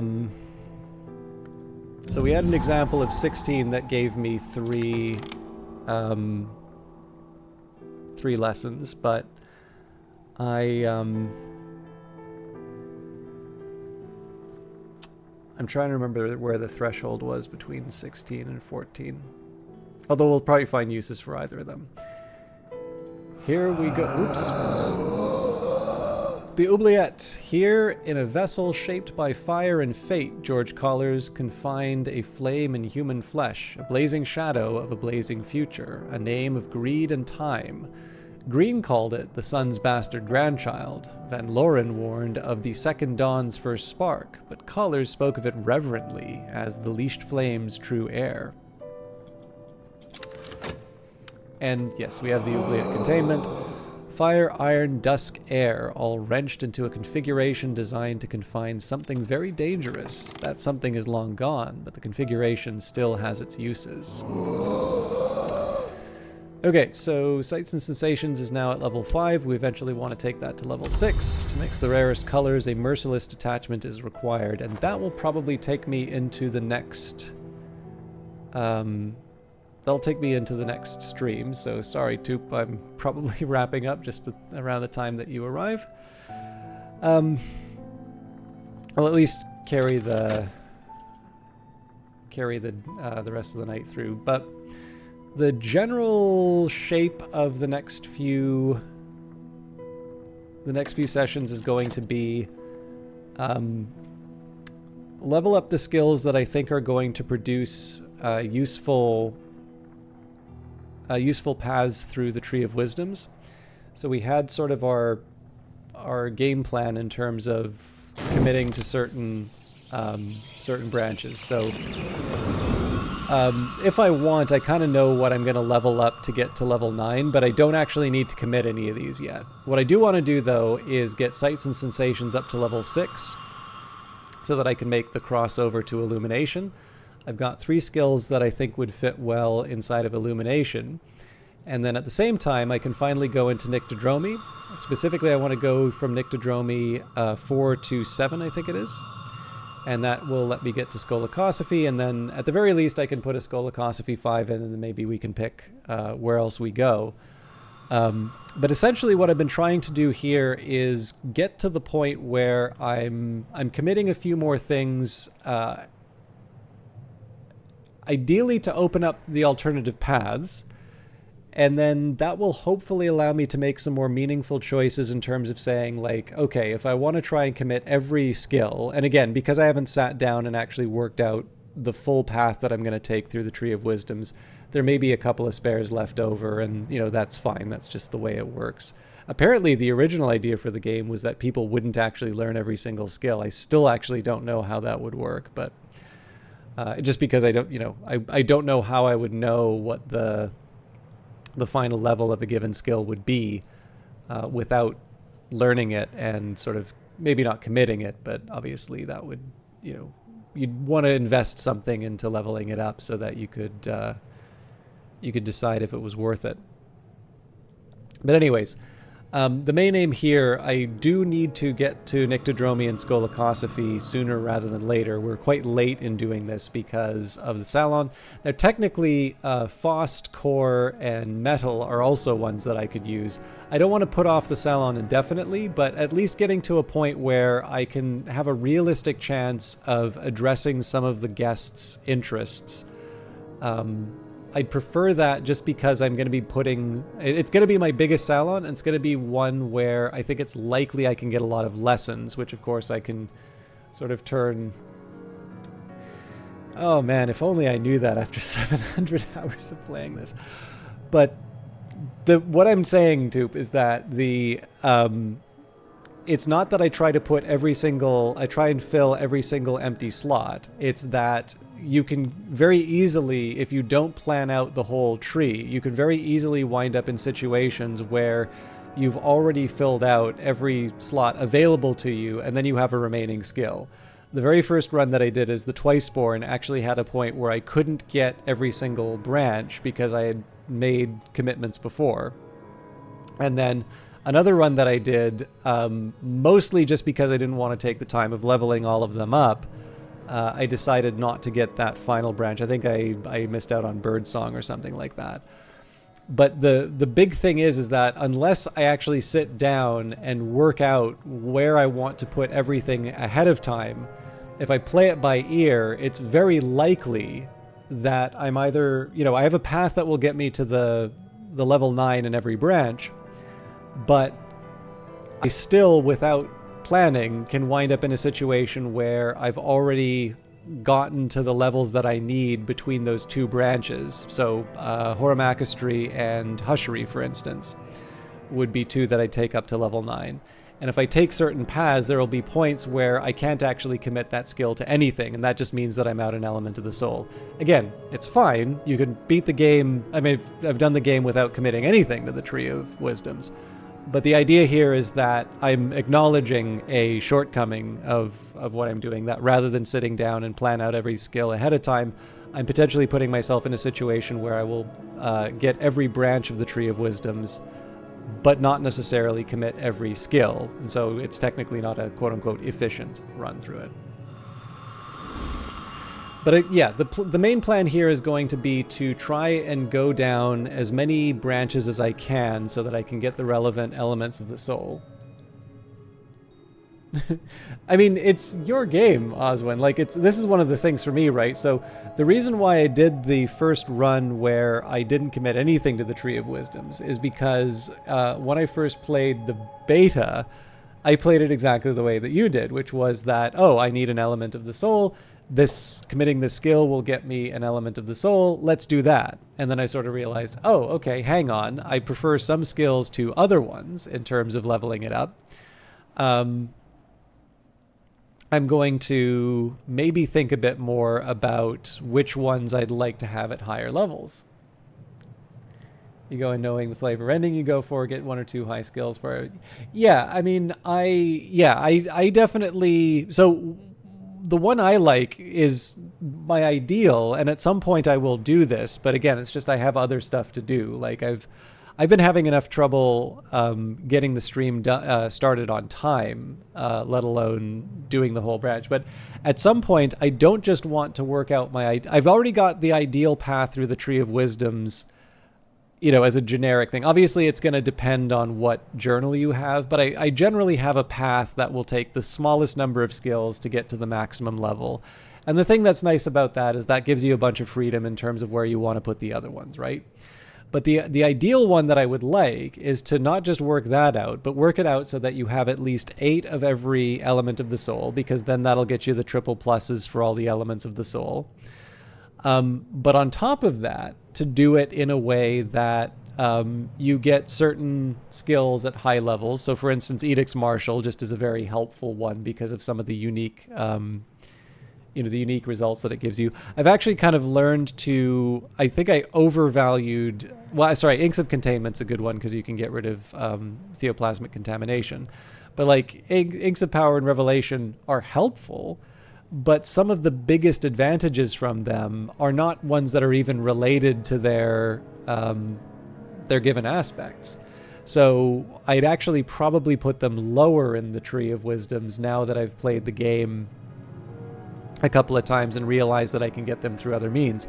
So my ideal would not be just to do that short of minimum number of skills path, but to do it so that certain skills are high level, a little bit like what you do there. But as the final step, to make sure that they're also entered into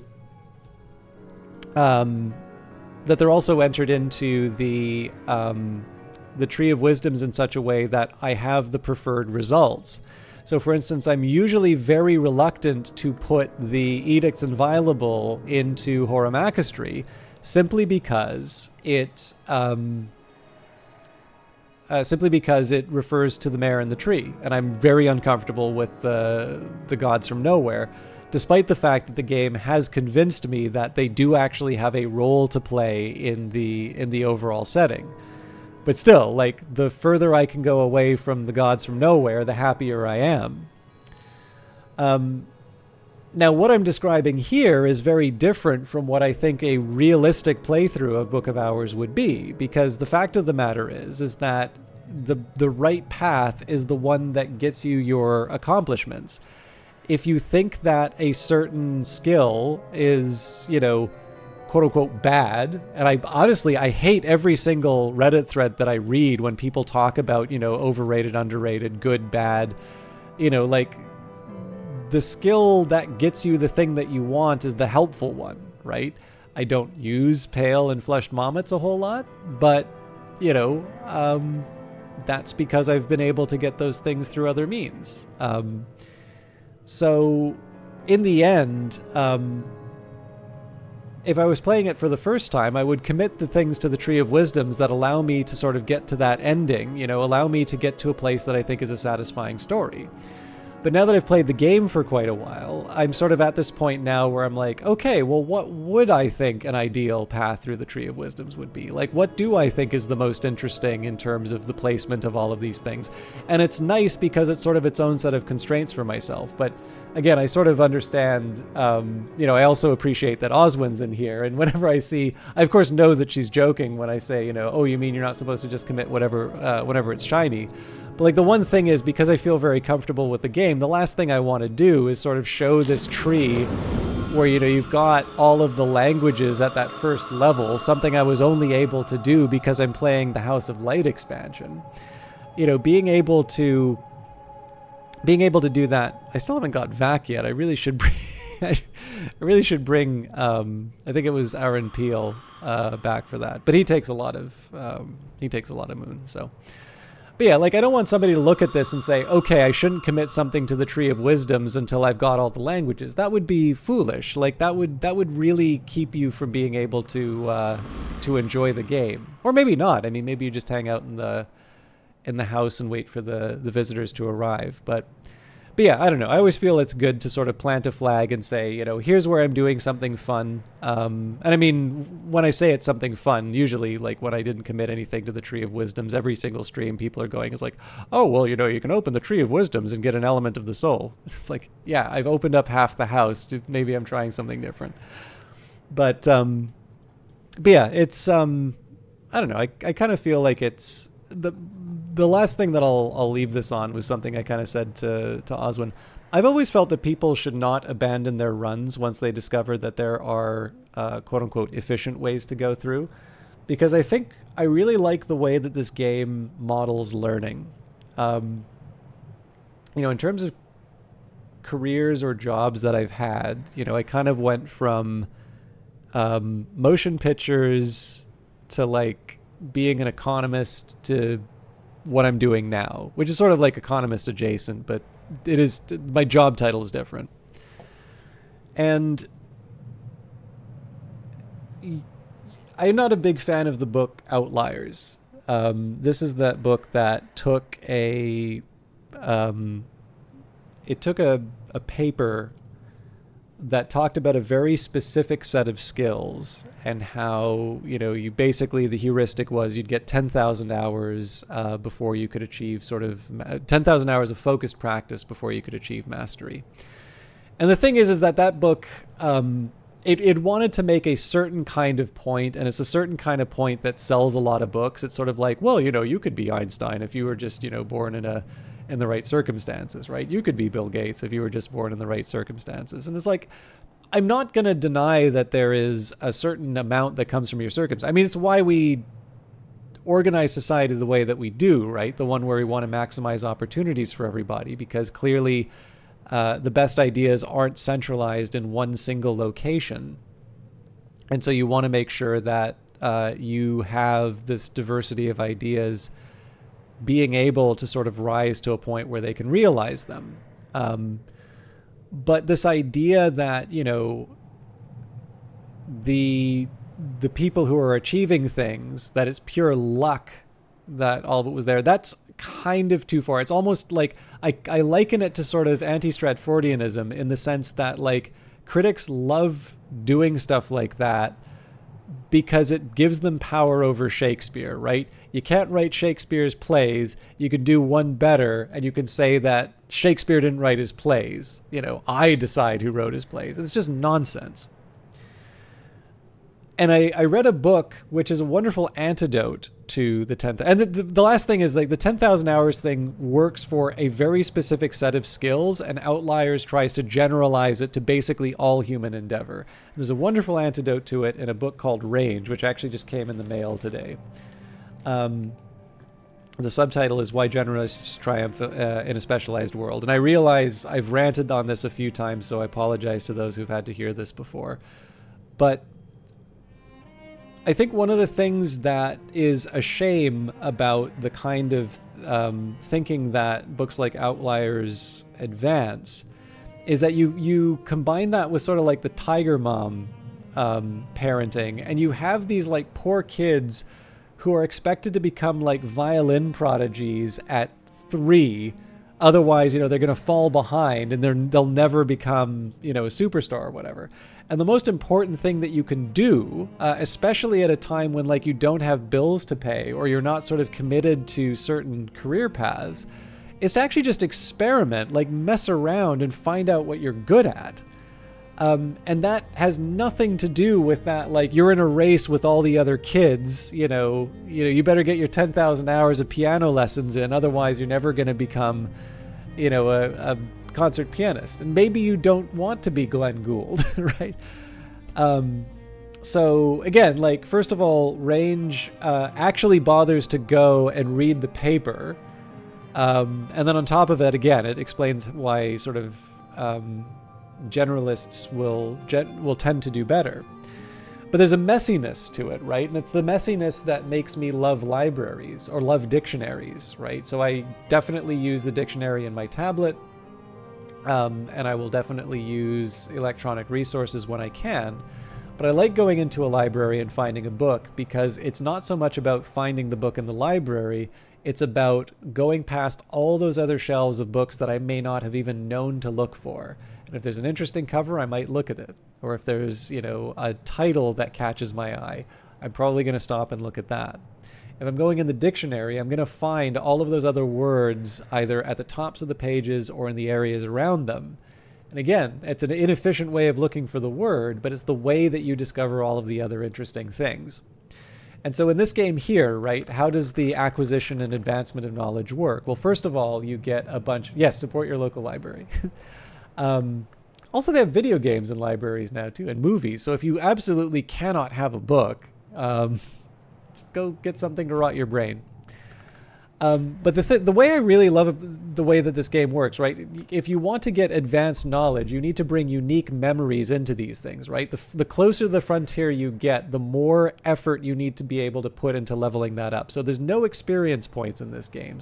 It's entirely about getting disparate threads of knowledge and embodying them into a specific skill. But on top of that, what I like specifically about the Tree of Wisdoms is that, intentionally or not, it's not 100% clear what this thing does and its overall purpose in the game.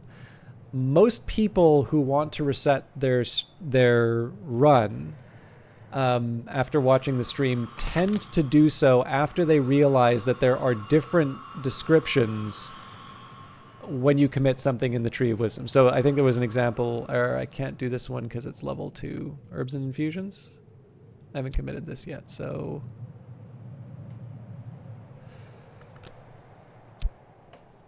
Excuse me. Sights and Sensations then. Nope, because that's one not ready to go. Leaves and Thorns? Yes, this will work. Okay, so Birdsong. Looking up. The gardener's first lesson is this. Look up. What starts as weather ends in the world. What starts as sky ends in the soil. This is what the birds know, and the birds know most things first. Or, looking down. The gardener's first lesson is this. Know your thorns, know your poisons. There's no point in thinking about tomorrow when we aren't expecting to live through today. This is the lesson that our ancestors learned the hard way in the wood. This is Bosk. So these are obviously, both of these cannot exist at the same time in the Tree of Wisdoms. You need to decide which of these two is primary. But again, the experience seems to be that most people do not appreciate that this is the case when you first play the game. It's something that you learn through experience. And again, I also want to be really clear on this. People should play the game the way that it makes them happy, right? Just like I don't like being told how to play the game. I don't necessarily feel like I should tell other people how to play the game. But there is that side of me where I wish that people wouldn't Tiger Mom their librarians. Because even in my own life, if I could do it all over again, maybe it would be nice if I could just work that one path. I'm really happy with the work that I'm doing right now. But I also know a lot of the stuff that makes me good at what I do, hopefully good at what I do, is actually drawing from all of those disciplines before. And again, like cameraman to economist to whatever the hell my role is now, it's varied at times, so sorry, I don't mean to be evasive on it, but there are things, there's nothing obvious about that career path, and yet I can absolutely point to things that I've learned in each of those different careers that have come to play in what seems to be closest to like my core, like the things that I really value, in terms of putting them into my work. Like, I'm very happy that I'm doing the work that I'm doing right now. And I'm also feeling very appreciated in the role that I have. And that's not always been true about every job that I've had. And so with that in mind, like I said, just like how in life you don't necessarily know that, what you learned in that math course in grade 3 is going to be something that trips you up, 10 years later when you're studying X, Y, or Z. You stumble around, you accept the inefficiencies, and once you learn the specializations in this game, once you learn that there is a difference between the two things, what that tells you is you have your past experience and that's locked in, but now that you know better, you have the fun of trying to guide your playthrough to that place that you want to go. And I think that feeds into the other idea, which I talked about earlier in the game, which is that to a certain extent, there's just so many books in the game, and it's randomly generated.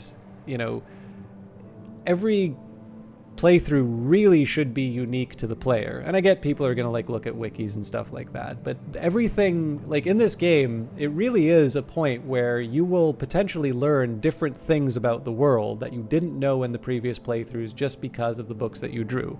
Obviously, the longer you spend in certain playthroughs, the more books you get, and so the bigger the picture you get. But there's a lot of writing in this game. And so I sort of feel like the fact that there isn't that perfect playthrough is actually one of the ways that preserves the magic in repeat play if you want to continue on with the other ones.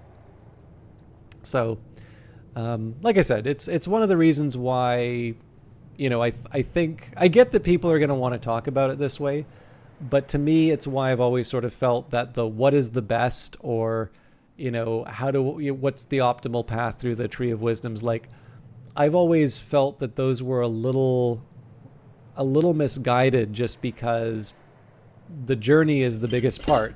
So that's why I really like picking and choosing what skill you want to focus on improving in life. I love the role play. Yeah, like I said, I just feel I don't know how many iterations Weather Factory went through on Book of Hours to do this, but this idea of having a skill system, right? So, this is a role-playing game, right? You've got your attributes, you've got your skills.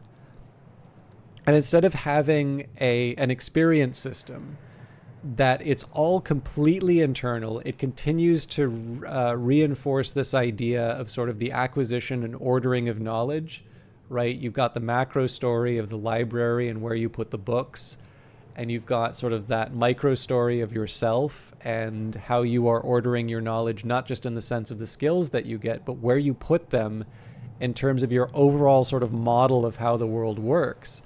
Let's face it, I still haven't gotten over school, right? I'm never going to get over school. I loved school. I'd still be in school if I had the choice. So I'm like I said, I'm lucky that I have...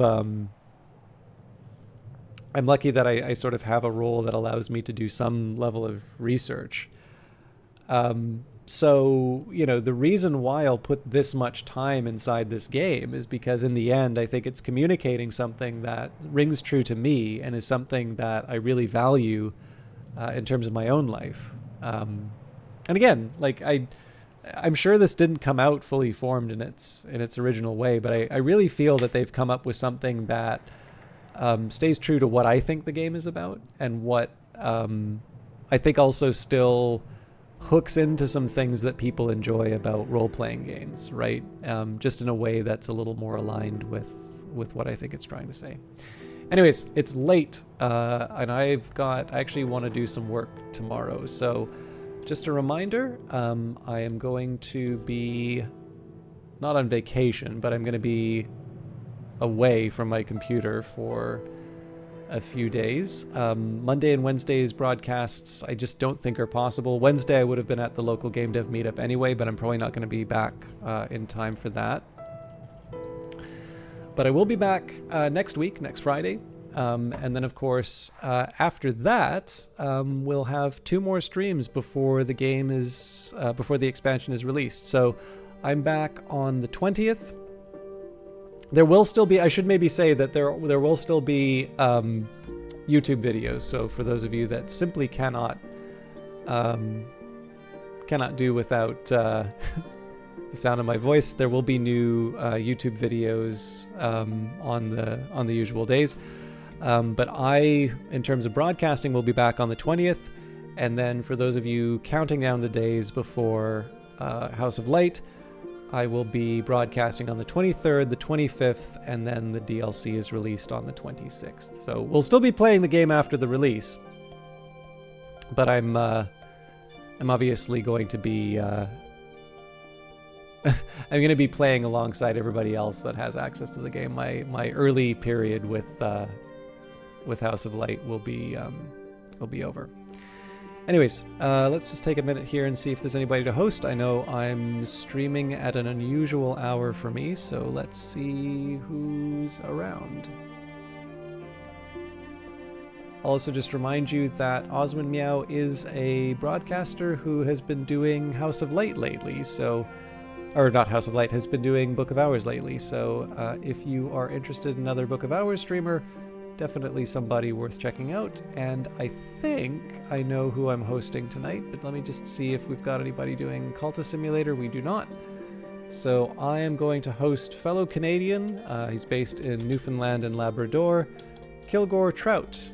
And actually one of the reasons I'm doing that is about a week ago I ransacked every local bookstore I could for Kurt Vonnegut, and I was actually quite dismayed to find out none of them had Slaughterhouse-5, which is a tremendous shame.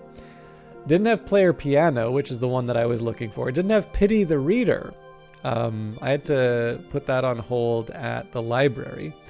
They did, however, have Sirens of Titan, Cat's Cradle, and Breakfast of Champions, and I did already have Slaughterhouse-5 in my own collection. So, for those of you that don't know, Kilgore Trout is a character in Kurt Vonnegut's books, and Kilgore Trout, the streamer, zeros instead of O's. That's an indicator that he is a Vonnegut fan. Anyways, it's a literary bunch who watches Book of Hours. I'm sure you all already knew this. Please enjoy Kilgore's stream. He's playing Thief Gold. I think he normally plays his classic games on original hardware, but I'll leave it to him to explain. I'm going to get some rest, and I will see you all in a week. Take care.